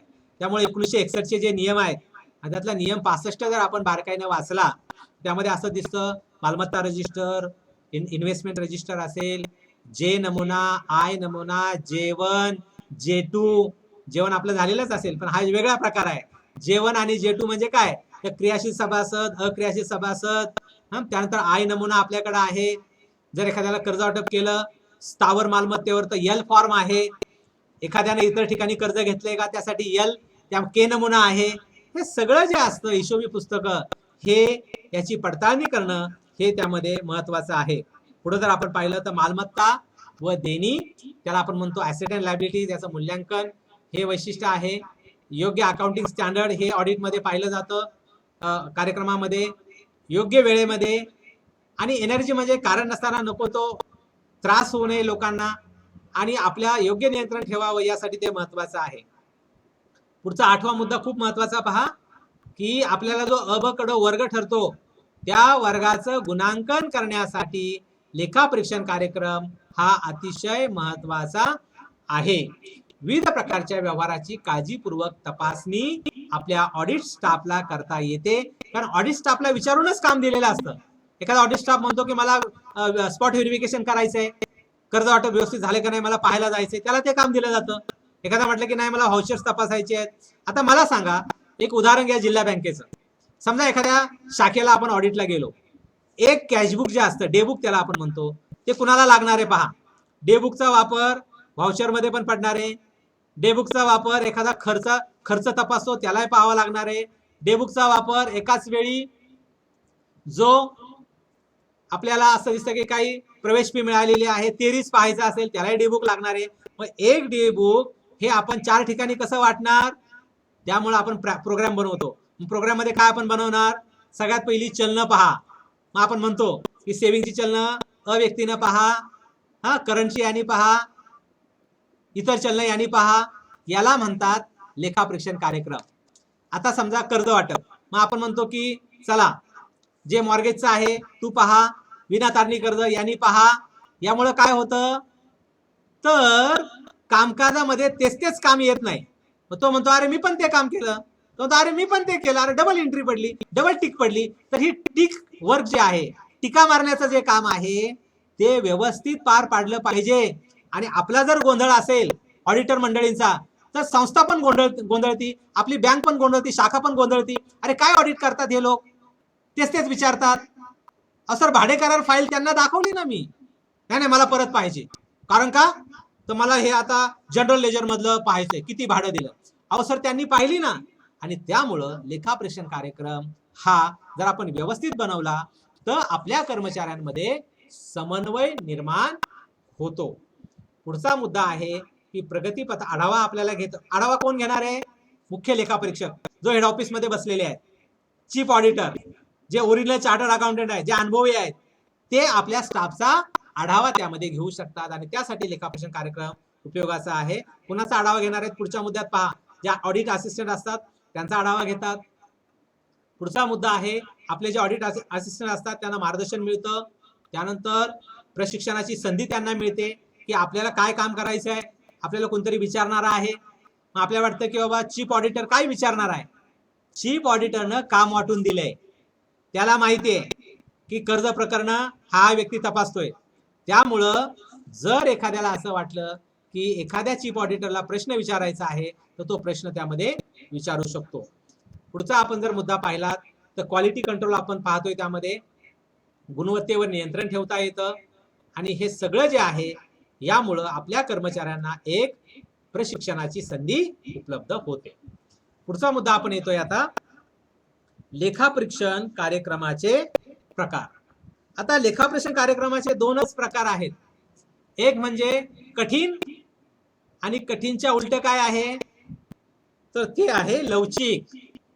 आपल्याला जर काही नोट दिल्या असतील त्यामध्ये वेगळे शब्द असतात, इंग्लिशमध्ये असतात, ते त्यामध्ये मोडिफाईड शब्द आला असेल, आपल्याला वाटतं मोडिफाईड काय प्रकार आहे, तर शक्यतो आपल्या उत्तरामध्ये लिहिताना हे दोन प्रकार व्यवस्थित मांडणी करा. पहिला आहे निश्चित लेखापरीक्षण कार्यक्रम. आता निश्चित लेखापरीक्षण कार्यक्रमामध्ये महत्वाचा मुद्दा काय आलाय पहा, की कार्यक्रम बनवताना आपल्या स्टाफची मीटिंग घेतली जाते. उदाहरणार्थ 200 शाखा असतील तर 30-30च्या टप्प्यामध्ये 30 लोकांची मीटिंग घेतली जाते आणि त्यांना विचारलं जातं तुम्ही काय काम करणार आहात, तुम्हाला कोणत्या कामाचा अनुभव आहे, तुम्हाला हे काम देऊ का, तुम्हाला वेळ कोणता उपलब्ध आहे. असं एकदा मीटिंग घेतल्यानंतर विचार विनिमय झाल्यानंतर लेखापरीक्षण कार्यक्रम तयार केला जातो. त्यामध्ये सांगितलं जातं की सेविंगची चलने यांनी पहा, करंटची हे पाहतील, ठेवीच्या बाबतीत हे पाहतील, कर्ज प्रकरण स्पॉट व्हेरिफिकेशन हे करतील, एनपीएचं ए व्यक्ती पाहिल. अशा पद्धतीनं कोणत्या व्यक्तीनं काय काम करावं त्याला विचारून, काय शब्द वापरलाय पहा, सूचना म्हणजे काय सजेशन, गाऱ्हाणी म्हणजे काय कंप्लेंट. एखादा म्हणतो की साहेब मला ते काम देऊ नका, सर मला ते काम देऊ नका, कारण माझं त्यामध्ये तिकडं फायदा होईल माझा, मला जर कर्ज प्रकरण दिले तर मी LLB केले, मग मॉर्गेज वगैरेची जरा माहिती आहे, कॉन्ट्रॅक्टची मला माहिती आहे. अशा पद्धतीनं प्रत्येक व्यक्तीच्या सूचना काय आहेत, गाऱ्हाणी काय आहेत, हे केल्यानंतर एक निश्चित स्वरूपाचा कार्यक्रम तयार केला जातो.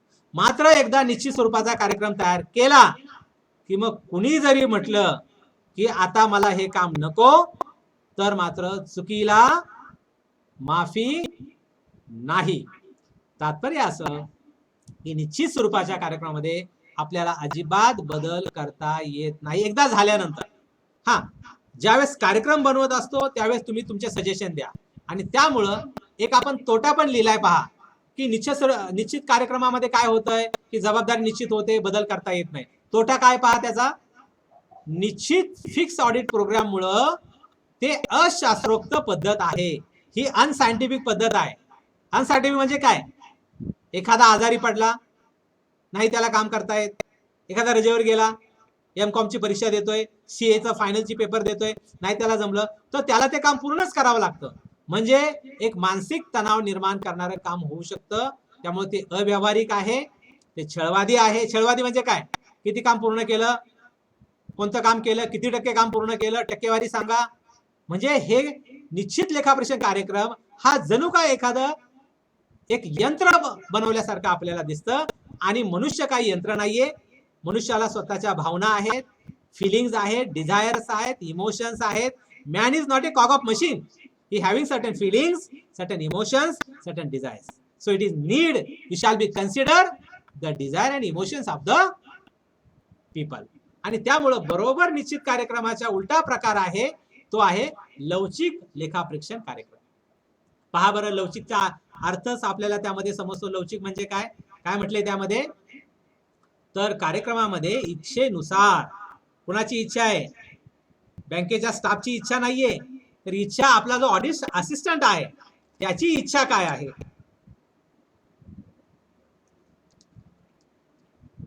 कोणतं काम त्याला आवडतं, त्यानंतर त्याला असं वाटतंय का की सर या कामामध्ये मी एक्सपर्ट आहे, एखाद्याला असं वाटतं की सर मी पूर्वी पण तेच काम केलंय, मला त्याची थोडी माहिती आहे.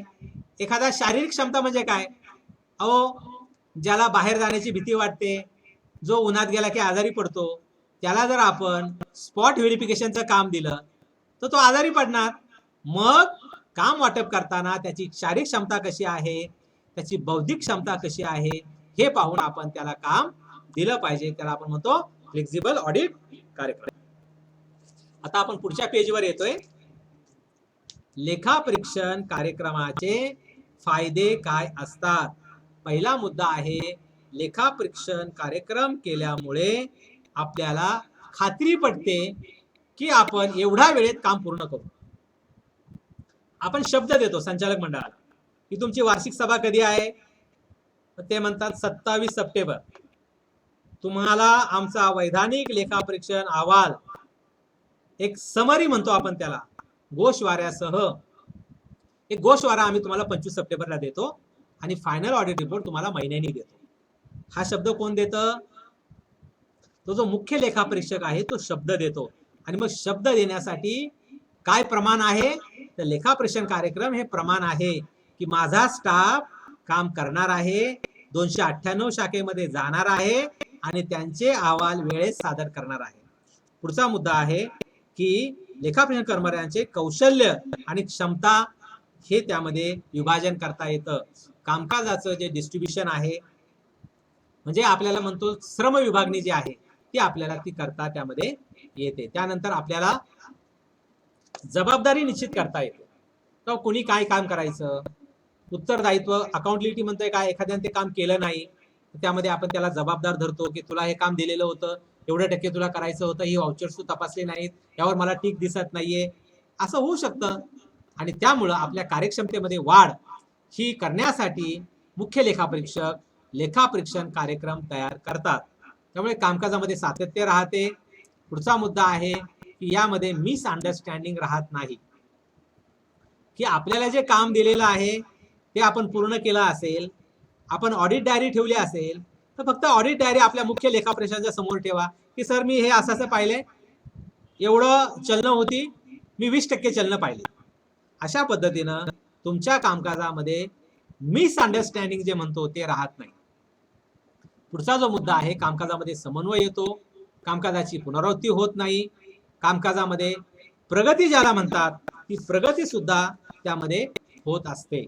आणि त्यानंतर आपल्या कामगिरीचा आढावा घेणं, हे आढावा हा कुणाला सोपा होतो?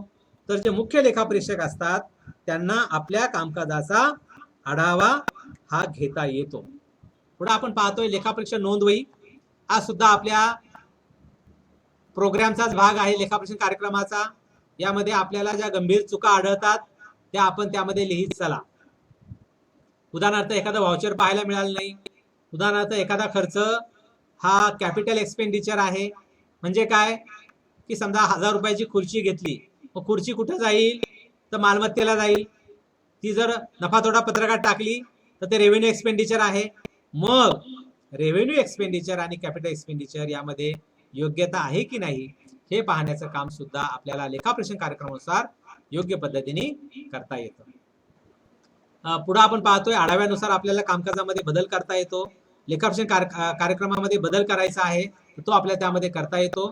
आपलं कामकाज जे आहे ते परिपूर्ण पद्धतीने अचूकरित्या आपल्याला करता येतं आणि आपल्या कामकाजाचं जे पर्यवेक्षण आहे, सुपरविजन आणि नियंत्रण हे आपल्या मुख्य लेखापरीक्षकाला करता येतं. पुढचा मुद्दा जो आहे तो, हे जे लेखापरीक्षण कार्यक्रम तयार केले जातात याचे काही तोटे सुद्धा असू शकतात. आता तोटे म्हणजे काय हो? तर आपण पाहिलं की यामध्ये आपल्याला जे आपण काम करतो त्यामध्ये एक यंत्रपणा येतो आणि त्यामुळं आपल्या कामकाजामध्ये यंत्रवतपणा येऊ नये हे सुद्धा आपलं काम आहे. पुढं आहे हिशोबी नोंदवही आपल्याला ठेवतोय आपण. तोटे, आता हिशोबी नोंदवही काय, एक साशंकता निर्माण, संशय, पाहू द्या तुमची डायरी, किती तुम्ही ऑडिट केलं, हे चुकीचं केलं आणि त्यामुळं अशा पद्धतीनं आपल्या कामकाजामध्ये तांत्रिकता येते. महत्वाच्या क्षेत्राकडे दुर्लक्ष होतं. एखादा व्यक्ती IT मधला असतो, त्याला असं वाटतं की मला ITच्या गोष्टी पाहायच्या आहेत, मला सॉफ्टवेअर बद्दल EDP ऑडिट करायचं आहे, तर त्याला सांगितलं तुम्ही चलनं पहा. म्हणजे काय होतं की महत्वाच्या क्षेत्रांकडे त्यामुळे दुर्लक्ष होतं. जबाबदाऱ्या, कामाचा तणाव येतो, कारण हे काम करायचंच आहे, संपवायचंच आहे. मग असं होऊ शकतं की बाबा तुम्ही थोडीशी आपण अचानक एखाद्या स्टाफला सांगतो की तुमच्याकडे हिरवा पेन घ्या आणि तुम्ही थोड्या टीका मारा. कारण का, तर काम संपवायचा तणाव हा आपल्या समोर असतो, तो एक तोटा आहे. आणि मग शेवटी जर आपण लेखापरीक्षण कार्यक्रम अविचाराने बनवला, एखाद्याला त्रास देण्यासाठी बनवला, किंवा आपल्यामध्ये आळस असेल, मुद्दा जाऊ द्या, चालेल तसं चालेल, अस वर्ग द्यायचा आहे, राजकीय दबाव असतो, नका पाहू ते, नका करू स्पॉट व्हेरिफिकेशन, जाऊ द्या. आणि असं जर आपण केलं तर लेखापरीक्षण कार्यक्रम जर फसला तर संपूर्ण लेखापरीक्षण हे चुकीचं होऊ शकतं आणि आपण अपयशी त्यामध्ये होऊ शकतो. आता उपाययोजनामध्ये जर आपण पाहाल तर आपला लेखापरीक्षण कार्यक्रम मुख्य लेखापरीक्षकाने काळजीपूर्वक बनवावा, सगळ्यांची मतं विचारात घ्यावी. एखादा रिटायर्ड आरबीआय ऑफिसर असतो, एखाद्या बँकेचा रिटायर्ड ऑफिसर, मग रिटायर्ड लोकांना काय विचारायचं त्याचा अनुभव विचारात घ्या. एखादा नौका असतो, नौक्याला काय विचारायचं, असं करू नका. लेखापरीक्षण कार्यक्रम बनवताना चांगलं काम व्हावं यासाठी सांघिक सहाय्यकांना विचारात घ्या, जाणीवपूर्वक व्यवस्थित सूचना द्या, ऑडिट स्टाफच्या कामकाजात बदल करा. एखाद्याला एखादं काम कंटाळवाणं वाटलं तर ते बदलण्याचा तयारी ठेवा. आपला लेखापरीक्षण कार्यक्रम लवचिक ठेवा आणि पुढील लेखापरीक्षण कार्यक्रम त्यामध्ये उणीव राहणार नाही याचा प्रयत्न करा. पुढचा जो मुद्दा आहे ऑडिट डायरी. ऑडिट डायरीमध्ये ऑडिट डायरी करताना ती व्यवस्थित करा. आता ऑडिट डायरीचे मुद्दे दिलेत पहा तुम्हाला. काय येतं ऑडिट डायरीमध्ये? समजा शॉर्ट नोट आली आपल्या परीक्षेला की ऑडिट डायरीमध्ये काय येतं, तर पहा तुम्ही ऑडिट करता, समजा तुम्ही वैधानिक लेखापरीक्षक आहात, एखाद्या शाखेला गेलेला, मग ऑडिट डायरीमध्ये सगळंच येणार नाही. काय येईल? आता समजा शेअर्स बद्दल तुम्हाला एक चूक असेल की आज शेअर घेतलेला आहे आणि तो 2 वर्षांनी मतदार यादीत येणार आहे. मग तुम्ही ऑडिट करताना दिसलं त्याची प्रवेश फी घेतली, हा शेअर भरून घेतला आणि 1 वर्षांनी मतदार यादीत गेला, हा तुमचा मुद्दा आहे. आणि त्यामुळं समजा शेअर्स किती परत करावे त्याची मर्यादा आहे किंवा शेअर्सचं मूल्यांकन करावं लागतं. म्हणजे आपल्याकडे जर 1000 रुपयाचा शेअर असेल तर त्याचं नेट व्हॅल्यू काय, नक्त जिंदगी, आणि त्यामुळं 1000 रुपयाचं व्हॅल्यू 125 रुपये असेल तर आपल्याला तिथं म्हणणं मांडता येतं, किंवा 1000 रुपयाचं व्हॅल्यू 990 असेल तर आपल्याला तिथं मांडता येतं किंवा व्हॅल्यू कमी आहे, त्यामुळे तो आपल्याला उपयोग होतो. त्यानंतर जमा खर्च जर चुकीचा केला असेल, एखादी काउंटरवर सही नाहीये, ठेवीच्या काउंटरवर सही नाही, हा आपल्याला वाटतो की काय नाही जाऊ द्या, छोटा मुद्दा आहे, अजिबात नाही. एखाद्या व्यक्तीने ठेव ठेवली तर काउंटरवर त्याची सही घ्या. कारण जर इन्कम टॅक्सची जर धाड पडली तर तो व्यक्ती म्हणू शकतो की मी बँकेतच आलो नाही, माझी सहीच नाही, मी सही कुठे केली.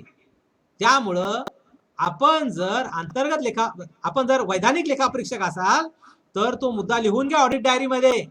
कारण इन्कम टॅक्स वाल्याने उद्या विचारलं तर तुमची ऑडिट डायरी ही कोर्टापुढे जाते की पहा हे मी मांडलं होतं आणि त्यामुळं ही नोंद माझ्या ऑडिट डायरीमध्ये आहे. आणि त्यामुळं गंभीर चुका, मुदत ठेव तारणामध्ये, मुदत पूर्व ठेव प्रकरणामध्ये काय अडचण असेल, कायदा नियम पोटनियमाचं उल्लंघन असेल किंवा एखादी गंभीर चूक असेल, रोख शिल्केमध्ये उल्लंघन असेल, सोने तारण नोंदवही आपल्याकडं आपण तपासली असेल तर आपल्याला काही त्रुटी आढळली, लॉकर्समध्ये काही त्रुटी आढळली की एखाद्याने व्हिजिट दिली पण सहीच केली नाही, आपल्याला वाटतं किरकोळ विषय आहे, पण जो लॉकर धारक आहे त्याची सही जातानाची झाली नाही, येतानाची झाली, जातानाची सही झाली नाही, आपल्याला शाखेत सांगितलं जातं साहेब जाऊ द्या ना, किरकोळ विषय आहे, अजिबात नाही. ऑडिट डायरीमध्ये त्याचं नोटिंग करून ठेवा. आणि त्यामुळं उद्या जर काही अफरातफर झाली, गैरप्रकार झाला तर ऑडिट डायरी हा एक भक्कम पुरावा म्हणून आपल्याकडे उभा राहतो. उदाहरण तुम्हाला सांगतो, डेस्कटॉप मोजताय तुम्ही आणि एखादा टेबल तुम्हाला दिसला नाही, त्या बँकेच्या बाबतीत, संस्थेच्या बाबतीत अतिशय क्षुल्लक मुद्दा असतो, तर जाऊ द्या ना, कशाला पाहता. पण आपल्या ऑडिट डायरीमध्ये ते लिहून घ्या की लेखापरीक्षण करताना एक टेबल पाहायला मिळालेला नाही. आणि त्यामुळं आपलं गुंतवणूक असेल, गैरप्रकार असतील, हे उघडकीस येण्यासाठी ऑडिट डायरी हे अतिशय महत्त्वाचा मुद्दा आहे. कारण त्यामध्ये आपण किती काम केलं, किती प्रमाणात केलं हे आपण त्यामध्ये लिहित असतो. पुढे आपण काही उदाहरणं दिलेली आहेत. आता ही उदाहरणं ही आपल्याला उद्याच्या भागामध्ये बारकाईनं पाहायचे आहे. त्यामुळं आपण ज्याला आपण म्हणतो की व्हेरिफिकेशन आणि व्हॅल्युएशन, त्यामध्ये हे सगळं ॲसेट लायबिलिटी येणार आहे. आणि त्यामुळं साधारणपणे आपण काय पाहतो ते मुद्दे तुम्हाला दिलेत पहा. शेअर कॅपिटलमध्ये भागाचे नक्त मूल्य, यावर आपल्याला पुढच्या मुद्द्यात बोलायचं आहे. राखीव व इतर निधी, त्यामध्ये राखीव निधीची गुंतवणूक केली का वगैरे, लाभांश देणे, एखाद्याचं रजिस्टरवर सही नसेल मात्र डिव्हिडंड दिलेला असेल, किंवा कार्यक्षेत्राबाहेर कर्ज वाटप केलंय, किंवा तारणी विनातारणीमध्ये जादा प्रमाणात विनातारणी कर्ज वाटलेलं आहे, केवायसी ची पूर्तता नाहीये, किंवा के नमुना घेतलेला आहे. के नमुना म्हणजे काय? एखाद्या व्यक्तीनं इतर कोणत्या संस्थेकडून कर्ज घेतलेला आहे, तो कोणत्या कोणत्या संस्थेचा सभासद आहे हे तो लिहून देतो. तो के नमुना नसेल तर आपण डायरीत लिहून घ्या. एल नमुना म्हणजे काय की एखादा व्यक्ती ज्यावेळेस शेतीच्या तारणावर कर्ज घेतो त्यावेळेस तो एल नमुन्यामध्ये आपल्याला देतो की मी माझ्या एवढ्या शेतीवर कर्ज माझं तारण ठेवण्यास मी तयार आहे. ते नसेल तर आपल्या ऑडिट डायरीमध्ये ते आपण लिहून घेतलं पाहिजे. पुढचा जो आपला मुद्दा आहे तो आहे रुटीन चेकिंग. आता रुटीन चेकिंग म्हणजे काय तर साधारणपणे रोजच्या ऑडिट वर्क मध्ये आपण काय काम करतो. रुटीन चेकिंग करताना सगळ्यात त्यामध्ये 4 मुद्दे आहेत. एक आहे पूर्व तयारी, दुसरा आहे नियमित तपासणी, तिसरा आहे नफा तोटा पत्रक आणि चौथा आहे ताळेबंद तपासणी. आता यामध्ये नफा तोटा पत्रक आणि ताळेबंद पत्रक याच्यावर आपल्याला उद्याच्या सेशन मध्ये बोलायचं आहे. मग आता फक्त आपल्याला नियमित तपासणीचं काय महत्व आहे ते आपण पाहतोय. नियमित तपासणी म्हणजे काय, रोजच्या कामकाजामध्ये आपण जी तपासणी करतो ते मुद्दा त्यामध्ये आलेला आहे. आता हा इंटरनल कंट्रोलचा भाग आहे. आता पुन्हा आपण आपल्या वैधानिक लेखापरीक्षा कामकाजातून बाहेर पडलेला आहे. पुन्हा आपण आपला जो मूळ मुद्दा होता कोणता की अंतर्गत नियंत्रण कसं असेल या मुद्द्यावर आपण आलेलो आहोत.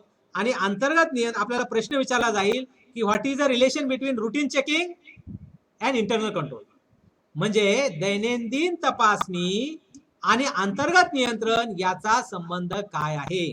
रुटीन चेकिंग याचा अर्थ आपण जो एखाद्या शाखेमध्ये स्टाफ म्हणून काम करताय या स्टाफनं कशा पद्धतीने काम करावं हे त्यामध्ये आलेलं आहे.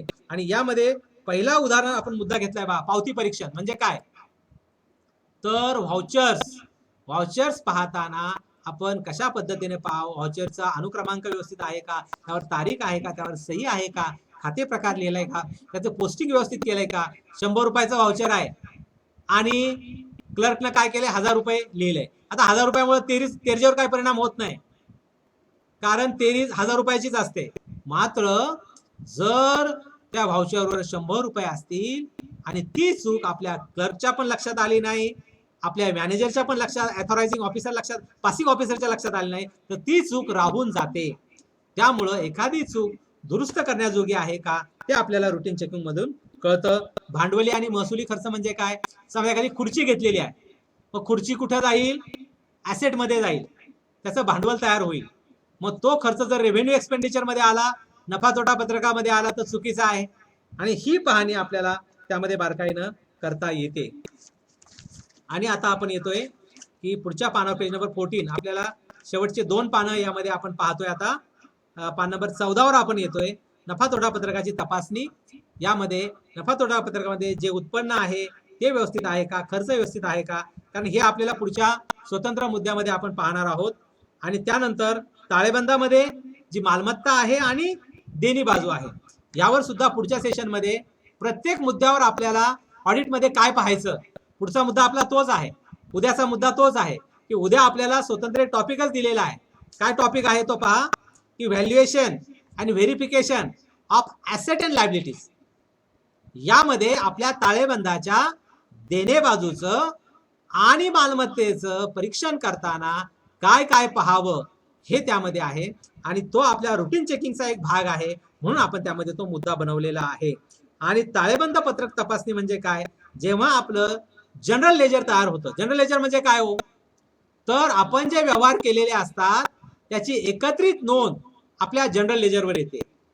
एकदा आपलं कॅशबुक किंवा डेबुक तयार झालं की डेबुक प्रमाणे आपलं त्या खात्याचं जनरल लेजर तयार होतं.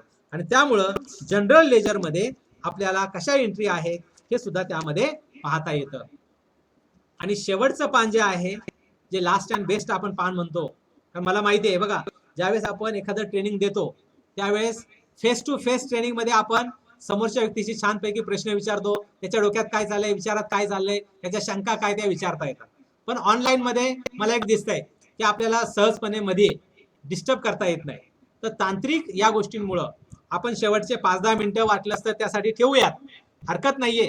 की जरी आपण ऑनलाईन असलो, आपण फेस टू फेस नसलो तरी बघूयात आपण की आपण जे काही 2 तास बोललेलो आहे त्याच्याबद्दल समोरच्या व्यक्तीला काही नवीन माहिती द्यायची. तुम्हाला सांगतो तुम्ही प्रॅक्टिकल मध्ये काम करता त्यामुळे तुमचा अनुभव सुद्धा त्यामध्ये आहे की सर इंटरनल ऑडिट असं असलं पाहिजे, सर स्टॅट्युटरी ऑडिट असं असलं पाहिजे असं मला वाटतं, आणि तुमचा तो मुद्दा माझ्यापेक्षा ताकदीने आपल्या सहकार्यांना समजणार आहे. तेव्हा आपण असं म्हणतो की पोथी पडी पडी जग मोहा पंडित व्हा नकोय. काय म्हटलंय बा संत कबीरानं? काय म्हटलंय? पोथी पडी पडी जग मोहा पंडित व्हा नकोय और 2.5 अक्षर प्रेम का पढे सो पंडित होय. तेव्हा मी तुमच्या पुढं आपल्या परीक्षेच्या दृष्टीनं मांडणी केलेली आहे, तो सिद्धांत आहे, ती थेरी आहे. पण व्यवहारामध्ये काम करताना जर तुम्हाला असं वाटलं की सर वैधानिक लेखापरीक्षण असं असलं पाहिजे, सर इंटरनल ऑडिट असं असलं पाहिजे, सर आमच्याकडे आमच्या बँकेमध्ये इंटरनल चेकिंग असं आहे, होऊ शकतं असं की इंटरनल चेकिंग आमच्या एवढ्या ताकदीचं आहे, ते कृपा करून तुम्ही पुढच्या 5-10 मिनिटांमध्ये ते सांगा. म्हणजे काय होईल की आपले जे सहकारी यामध्ये आता ट्रेनिंग घेतायत त्यांना नवीन एखादा मुद्दा आपल्या उत्तरामध्ये पण लिहिता येईल. आणि शेवटी आपल्या या कोर्सचा फायदा काय हो, तर तो आपल्या दैनंदिन कामकाजामध्ये फायदा झाला पाहिजे. HDCM आपण जे करतोय त्याचा मुख्य फायदा काय, की रोजच्या कामकाजामध्ये आपण ताकदीने काम आपल्याला करता आलं पाहिजे, आणि तो मुद्दा आहे. आणि त्यामुळं जेव्हा आपलं शेवटचं हे पान पूर्ण होईल तेव्हा सर इंटरनल ऑडिट मध्ये मला 2 शब्द बोलायचे आहेत, स्टॅट्युटरी ऑडिटवर 2 शब्द बोलायचे आहेत, असं तुम्ही बोलू शकता. त्यामुळे शेवटचा मुद्दा आपण बोलतोय आता की नियमित तपासणी जी आपण रुटीन चेकिंग म्हणतो, जी तुम्ही रोजच्या कामकाजामध्ये करता, त्याची तत्व काय. पहिला मुद्दा म्हणजे हे यंत्रवत आहे. यंत्रवत म्हणजे काय, की काउंटरवर काम केलं की मागचा जो माणूस आहे त्याला लगेच ते समजणार आहे. म्हणजे यंत्रवत पद्धती आहे. यामध्ये व्हाउचिंग, जनरल लेजर पोस्टिंग, बॅलन्सिंग, आणि मग जनरल लेजर वरून शेवटचं तुमचं आर्थिक पत्रक, ताळेबंद, नफातोटा पत्रक. समजा एखादी ग्राहक संस्था असेल तर मग तुमचं ट्रेडिंग अकाउंट आहे, व्यापारी पत्रक आहे. आणि त्यामुळं ही सगळी हिशोबी पत्रकं आपल्याला रोजच्या कामकाजामध्ये व्यवस्थितपणे करता येतात. पुढचा मुद्दा आहे की हे जे रुटीन चेकिंग आहे त्यामुळं आपल्याला आपलं कामाची ड्यू केअर म्हटले आपण काळजी घेता येते. रोख शिल्लकेचं जर उल्लंघन होत असेल अशा सूचना आपल्याला देता येतात की बाबा का रोख शिल्लक उल्लंघन होते. मग आपला क्लर्क कॅशियर काय म्हणतो, अहो साहेब काय करायचं, दुपारनंतर भरणा येतो. मग आपल्याला काळजी घेता येते, कारण आपण मॅनेजर असता. आपल्याला उद्या हेड ऑफिस विचारतं की बाबा का बरं हे पैसे का बरं शेजारच्या बँकेत जाऊन भरले नाही, कारण असताना आपल्या पैशाचा व्यवहार झाला नाही. आणि त्यामुळं आपल्याला या रुटीन चेकिंग मधून आपल्याला काम कसं करावं याची माहिती आपल्याला मिळते. पुढचा जो मुद्दा आहे की शिल्लक असेल, स्टेशनरी असेल, स्टॉक रजिस्टर असेल, याचा वेळच्यावेळी आढावा घेता येतो. समजा आपल्याला असं वाटलं की चला किती स्टेशनरी आहे, आपल्याला वाटलं की बाबा किती शिल्लक आहे, हे आपल्याला मोजता येते. मॅनेजरला सुद्धा रोख शिल्लक मोजावी लागते. कॅशियरच्या भरोश्यावर आपल्याला चालता येत नाही. बऱ्याचदा आपण म्हणतो की चला मला शिल्लक दाखव. बऱ्याचदा कॅशियर म्हणतो की रोख शिल्लक 1000 रुपये, पण ज्यावेळेस मॅनेजर मोजायला जातात 700 रुपये असतात. मग रुटीन चेकिंगचा हा भाग आहे. बऱ्याचदा आपले क्लर्क म्हणतात की आपल्याकडे जे सोने तारण पिशव्या आहेत ते 180 पिशव्या आहेत. मग मॅनेजरला वाटतं की चला हेड ऑफिसने सांगितले म्हणून आपण शिल्लक पिशव्या मोजू, आणि पिशव्या मोजताना सोने तारण्याच्या 180 नसतात, ते 170च असतात. मग रुटीन चेकिंगचा हा फायदा आहे की रोजचं कामकाज कसं व्यवस्थित चालेल. आणि मग रुटीन चेकिंगचा फायदा जो असतो तो आपल्या जे सिनियर ऑफिसर असतात त्यांना खूप महत्वाचा होतो की आपला स्टाफ जो काम करतो तो काळजीपूर्वक करतो की नाही. पुढचा जो मुद्दा आहे तो भांडवली एखादा खर्च एक तर आपल्या ताळेबंदात जातो, त्याला आपण म्हणतो मालमत्ता, आणि एखादा खर्च नफातोटा पत्रकात जातो. तो व्यवस्थित चाललेला आहे का नाही, ठेवीच्या पावत्या व्यवस्थित बनवल्यात का, काउंटरवर सही घेतली का, चेकबुकचं अकाउंट ठेवलंय का, की चेकबुकचं अकाउंटच जमत नाहीये. आपल्याकडे चेकबुक आपण माहितीये की एखाद्याला चेक दिला तर त्या व्यक्तीनं लिहून ठेवायचं असतं की याला चेक दिला. मग ज्या स्लिप आहेत त्या कुणाला दिल्या ते स्लिप एक तो व्यक्ती देतो, आणि मग नवीन चेकबुक आपण त्याला देतो. मग चेकबुक रजिस्टर बारकाईने पहा, लॉकर रजिस्टर पहा, ठेवीचं रजिस्टर पहा यासाठी, आणि कर्ज वसुली कशी होते याची पडताळणी सुद्धा आपल्याला बारकाईनं करता येते. अशा पद्धतीने हा मुद्दा आहे. उद्याच्या भागामध्ये आपल्याला जे बोलायचं आहे 2 मुद्द्यावर बोलायचं उद्याच्या भागामध्ये. तो उद्या 3 ते 5 मध्ये आपण बोलणार आहोत की आपला ताळेबंदामधला ॲसेट आणि लायबिलिटीज, मालमत्ता आणि देणे बाजू, यामध्ये प्रत्येक जे हेड आहे, खेळतं भांडवल, वसूल भाग भांडवल, ठेवी, इतर देणी, रोख शिल्लक, बँकेची शिल्लक, त्यानंतर गुंतवणूक, त्यानंतर कर्ज, मालमत्ता, याचं ऑडिट कसं करायचं या संबंधी काही मुद्द्यांवर आपण बोलणार. शेवटी म्हणजे आपण जे ऍडजस्टमेंट एंट्री करतो म्हणजे काय, बुडीत कर्ज निधी, नफा राखीव निधी असेल, नफा तोट्याला नावे टाकणे, राखीव निधीला जमा करणे, हा, किंवा ह्या ज्या ऍडजस्टमेंट एंट्रीज वर्षाच्या अखेरीला कराव्या लागतात त्या कशा कराव्यात, खूप महत्वाचा मुद्दा उद्या आहे, त्यावर सुद्धा आपल्याला उद्याच्याला बोलायचं आहे. आता शेवटच्या एक 5 ते 10 मिनिटांमध्ये तुम्ही शांतपणे जे काही ट्रेनिंग झालेलं आहे, आता एक सांगतो तुम्हाला की हे जे मी काय बोलतोय यामध्ये मला बदल करताय, तुम्ही काय बोललं नाही तर मला कसं कळणार आहे, आणि तुम्हाला पेपर लिहायचा आहे, मला काय नाही, मला बडबड गीत जे म्हणायचंय अंगाई गाऊन जायचंय, पण तुम्हाला तुमच्या कामकाजामध्ये ताकदवान बनायचंय, तुमच्या कामकाजामध्ये स्ट्रॉंग बनायचंय. उद्या जर तुम्हाला संचालक मंडळाने ऑडिट कमिटीच्या मदतीला पाठवलं तर तुम्हाला ताकदीने सांगता आलं पाहिजे, सर लाभांश समीकरण निधी असा आहे, गुंतवणूक उतार निधी असा आहे, आणि यासाठी तुम्ही ताकदवान बनला पाहिजे. स्टॅट्युटरी ऑडिटला तुम्ही मदत करता. त्यामुळे आपला मुद्दा असा आहे की कृपा करून तुम्हाला काम करताना याचा फायदा होतोय का, तुम्हाला उत्तर लिहिताना याचा फायदा होतोय का, तो महत्वाचा आहे. त्यामुळे मला खूप आनंद होईल की आपण जे काही 2 तास याचा आढावा घेतलाय ते आपण त्यामध्ये जर 2 शब्द बोललात की सर स्टॅट्युटरी ऑडिट म्हणजे असं, सर इंटरनल ऑडिट म्हणजे असं, आणि आमचं इंटरनल चेकिंग असं आहे, आमच्या बँकेमध्ये आमच्या शाखेमध्ये आम्ही एवढं नियंत्रण ठेवतो, त्यामुळे आमचं काम चांगलं होतं, हे तुम्ही बोलू शकता. आणि यासाठी आता तुम्हाला शेवटचे 5 मिनिटं मी दिलेत. तुम्हाला असं वाटेल की सर बोर झालो, मोरद्या जाऊ द्या, असं कृपा करून करू नका. तर त्यामुळं काय होईल माहितीये का, समोरचा व्यक्ती नाराज होईल की तुम्हाला खोटं वाटेल. पण हे करताना मी अनेक ठिकाणी अनेक वेबसाईट वाचन केले की कसं आपल्याला परीक्षेमध्ये उत्तर लिहिताना खूप त्यामध्ये चांगली मुद्देसूद कशी मांडणी होईल, यासाठी या नोट्स तुम्हाला तयार करून दिल्या. आणि त्यामुळे विनंती करतो की तुम्ही आता इंटरनल ऑडिट किंवा स्टॅट्युटरी ऑडिट किंवा इंटरनल चेक या कोणत्याही मुद्द्यांवर तुम्ही बोलू शकता आणि तुमचं मत मांडू शकता.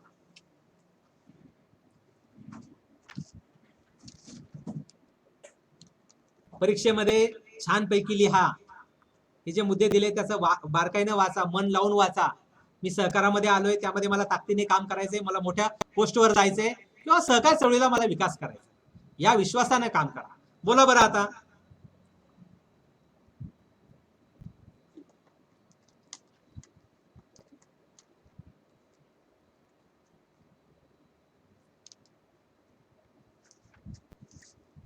तुमच्यासाठी परत आज मी जाऊन पुढचा जो आपल्या नोट्स आहेत त्याच्यावर सुद्धा आज रात्रभर लिहिणार आहे तुमच्यासाठी, आणि उद्या येऊन परत प्रेझेंटेशन करणार आहे तुमच्या पुढं.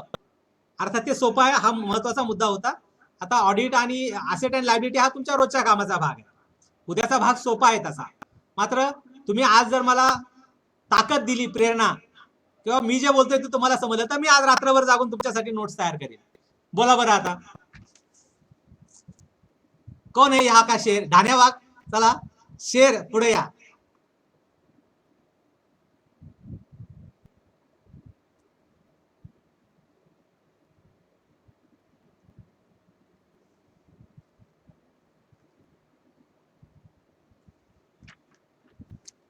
हा बोला सर. हा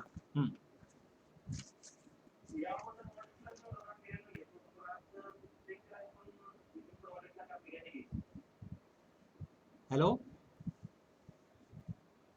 आवाज थोडासा हे करा, मोठा करा, आवाज थोडासा मोठा. हा हा बोला सर.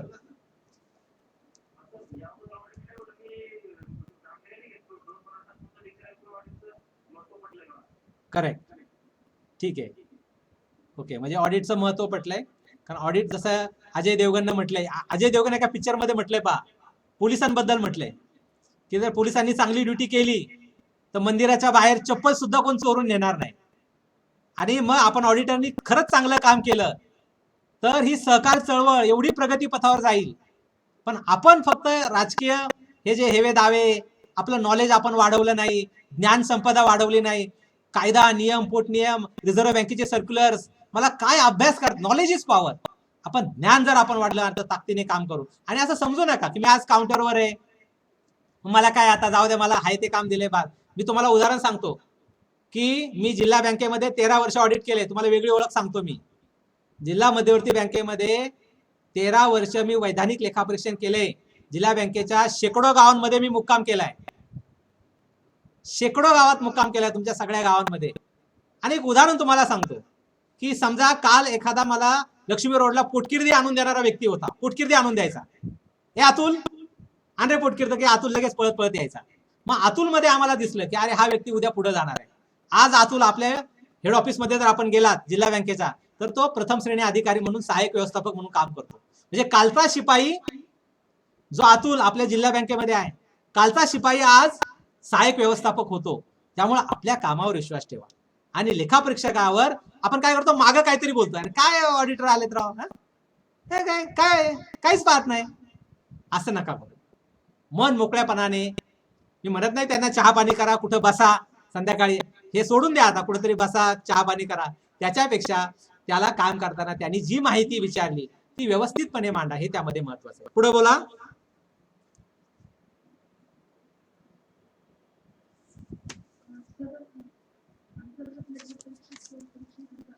हा,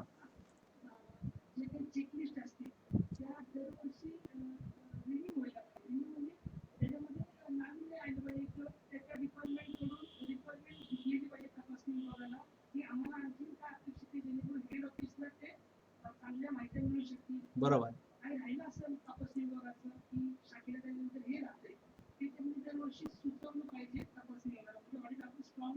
बरोबर. म्हणजे आपल्या बँकेचं जे इंटरनल ऑडिट विंग आहे, विंग म्हणजे आपण म्हणतो समिती, आणि त्यामध्ये जे आपले अधिकारी बसले त्या विभागाचे प्रमुख, त्याने आढावा घेतला पाहिजे. बऱ्याचदा तो काय करतो माहिती का, हे रिटायर्ड ऑफिसर, ही कॉलेजची पोरं, हे बँकेचे झालेले रिटायर्ड, यांना मानधनावर बसवलंय, हे कॉन्ट्रॅक्टवर बसवलेत. अशा पद्धतीनं जो मुख्य अधिकारी आहे त्या ऑडिट विभागाचा, त्याला आपण सहाय्यक व्यवस्थापक म्हणतो, त्याने जर अशी भूमिका ठेवली की जाऊ द्या ना मरू द्या, तर मग संपूर्ण ढाचाच कोलॅप्स होतो. लक्षात घ्या, संपूर्ण इमारत डळमळीत होऊन जाते, पत्त्याच्या बंगल्यासारखी इमारत कोसळते. आणि त्यामुळं इंटरनल ऑडिटरनं जर वेळच्या वेळी आढावा घेतला, समन्वय ठेवला, त्याची स्वतःची डायरी ठेवली की नाही शाखेच्या लोकांना ह्या अडचणी येत आहेत, शाखेच्या लोकांचे प्रॉब्लेम सॉल्व्ह होत नाहीयेत, व शाखेची लोक लांब लांब असतात, हो दरवेळी ते फोन नाही करू शकत, सॉफ्टवेअर मध्ये अडचणी असतात. बॅटरी बॅकअप सारखा मुद्दा, साधा विषय काय बॅटरी बॅकअप, की तो 8 तास चालावा, आणि एखाद्या शाखेचा 4 तास बॅटरी बॅकअप चालत असेल आणि त्याने जर 1 वाजता बँकेच्या व्यवहाराला टाळं लावलं, तर काय त्या बँकेची स्थिती होते सांगा बरं. मग तो बिचारा सांगत असतो की बाबा ऑडिटमध्ये सर हा मुद्दा घ्या, हे बघा आम्ही 4 पत्र पाठवली तरी आम्हाला बॅटऱ्या बदलून मिळाल्या नाही, आणि तो म्हणतो की ठीक आहे ते हेड ऑफिसचे काय करत नाही, आणि यामुळे आपलं नुकसान होतंय. त्यामुळे समन्वय ठेवा आणि आदबी न वागा. इंटरनल ऑडिटरने नेहमी खूप आदबीने वागलं पाहिजे. त्या आणि तशा प्रकारचे लोक असतील, तशा स्वभावाचे लोक असतील तर त्यांनीच काम करा. उगाच मानधन मिळतंय, चला रिटायर्ड झालो, तेवढे 4 पैसे खिशाला पॉकेटमध्ये मिळतील, त्यांनी कृपा करून इंटरनल ऑडिट करू नका. तर धमक असेल, लोकांना योग्य निर्णय, योग्य मार्गदर्शन करण्याची ताकद असेल, अभ्यासाची ताकद असेल, समन्वयाची ताकद असेल, तरच इंटरनल ऑडिटरने काम केलं पाहिजे. आणि त्या कामामध्ये सातत्य पाहिजे, नाविन्य पाहिजे, बदल पाहिजे. काय लोकांची शाखेची म्हणणं आहे, शाखेच्या लोकांची काय इच्छा आहे ती त्यामध्ये समाविष्ट केली पाहिजे. तशा पद्धतीचं इंटरनल ऑडिट झालं पाहिजे. हे बरोबर आहे, एकदम बरोबर आहे. ठीक आहे, अजून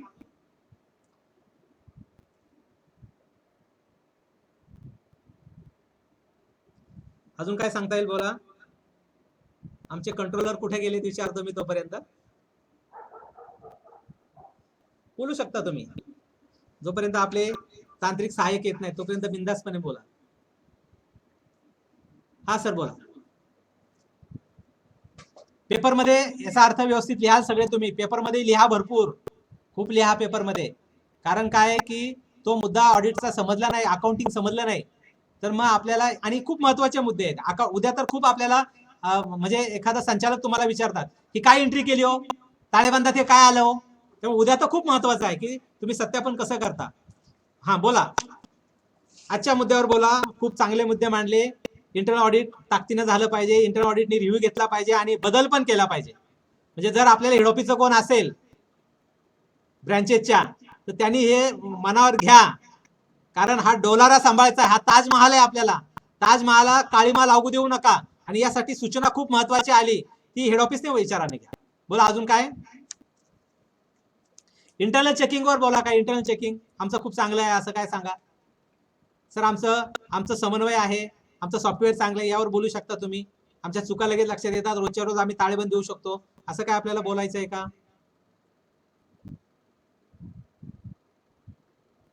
किंवा वैधानिक लेखापरीक्षक कसं ऑडिट करतात सर प्रॅक्टिकल मध्ये वेगळे आहे असं काय तुम्हाला बोलायचं आहे का, की काहीच बोलायचं नाही? आता झालं ते भरपूर झालं, हात जोडायचे का आता? सर उद्या घेऊ आता असं काय बोलायचंय? बोलायचंय का कुणाला? तर आपण थांबूयात आता. काय मुद्दा मांडायचा आहे?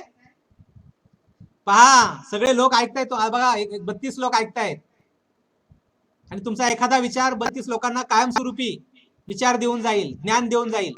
जसं आता सरांनी सांगितलं की सर इंटरनल ऑडिट असं असलं पाहिजे, बोलल्याशिवाय काय होणार नाही. तर त्या सुनबाई सारखं करू नका.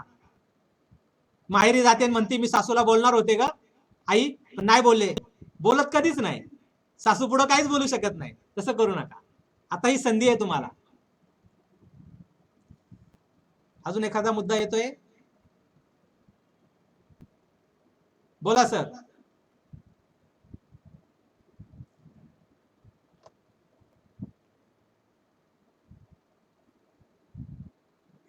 हा बोला. हा अमित जी बोला. अमित जी बोला.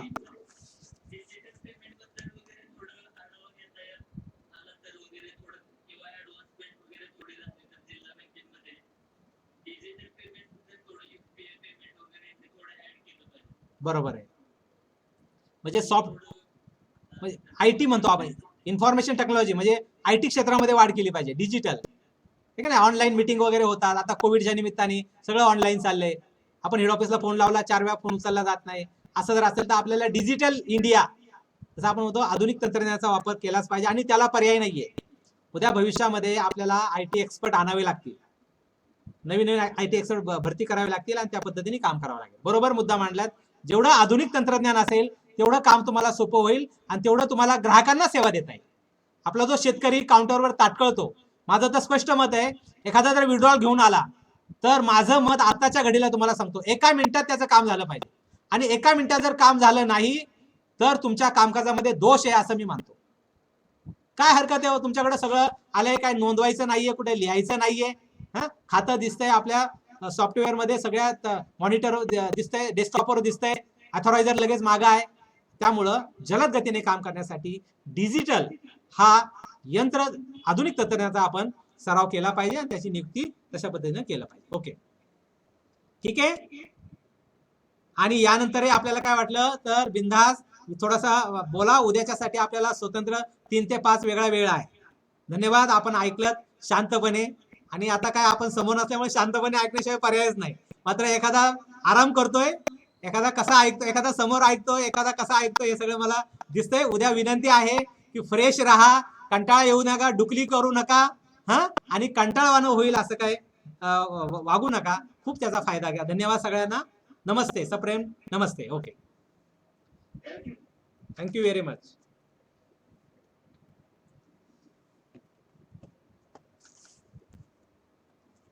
आधीच संपवणार होतो, बंद झालं.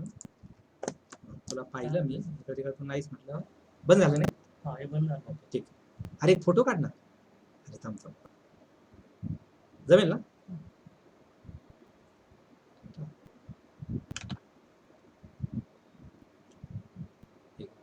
हे पण येईल, ते पण येईल, स्क्रीन वगैरे. आणि इकडून घे वाटलं सर. तर आजच्या सेशन मध्ये आपण जे पाहिलं त्यामध्ये महत्वाचे मुद्दे आपण पाहिले की सगळ्यात पहिलं अंतर्गत नियंत्रण किती महत्वाचं आहे. अंतर्गत नियंत्रण मजबूत असेल तर आपल्याला अंतर्गत लेखापरीक्षणही चांगलं करता येईल. आणि दुसरी गोष्ट म्हणजे वैधानिक लेखापरीक्षण जे असतं त्याला सुद्धा त्याची मदत होईल. आणि त्यामुळं आपल्याला अंतर्गत नियंत्रण हाच महत्वाचा आपल्याला उत्तरामध्ये भाग आहे. मग अंतर्गत नियंत्रणाचा रुटीन चेकिंगशी काय संबंध आहे, अंतर्गत लेखापरीक्षणाचा किंवा त्याला आपण म्हणतो की इंटरनल कंट्रोल, ज्याला म्हणतो इंटरनल कंट्रोल, हे आपल्यासाठी महत्वाचं आहे.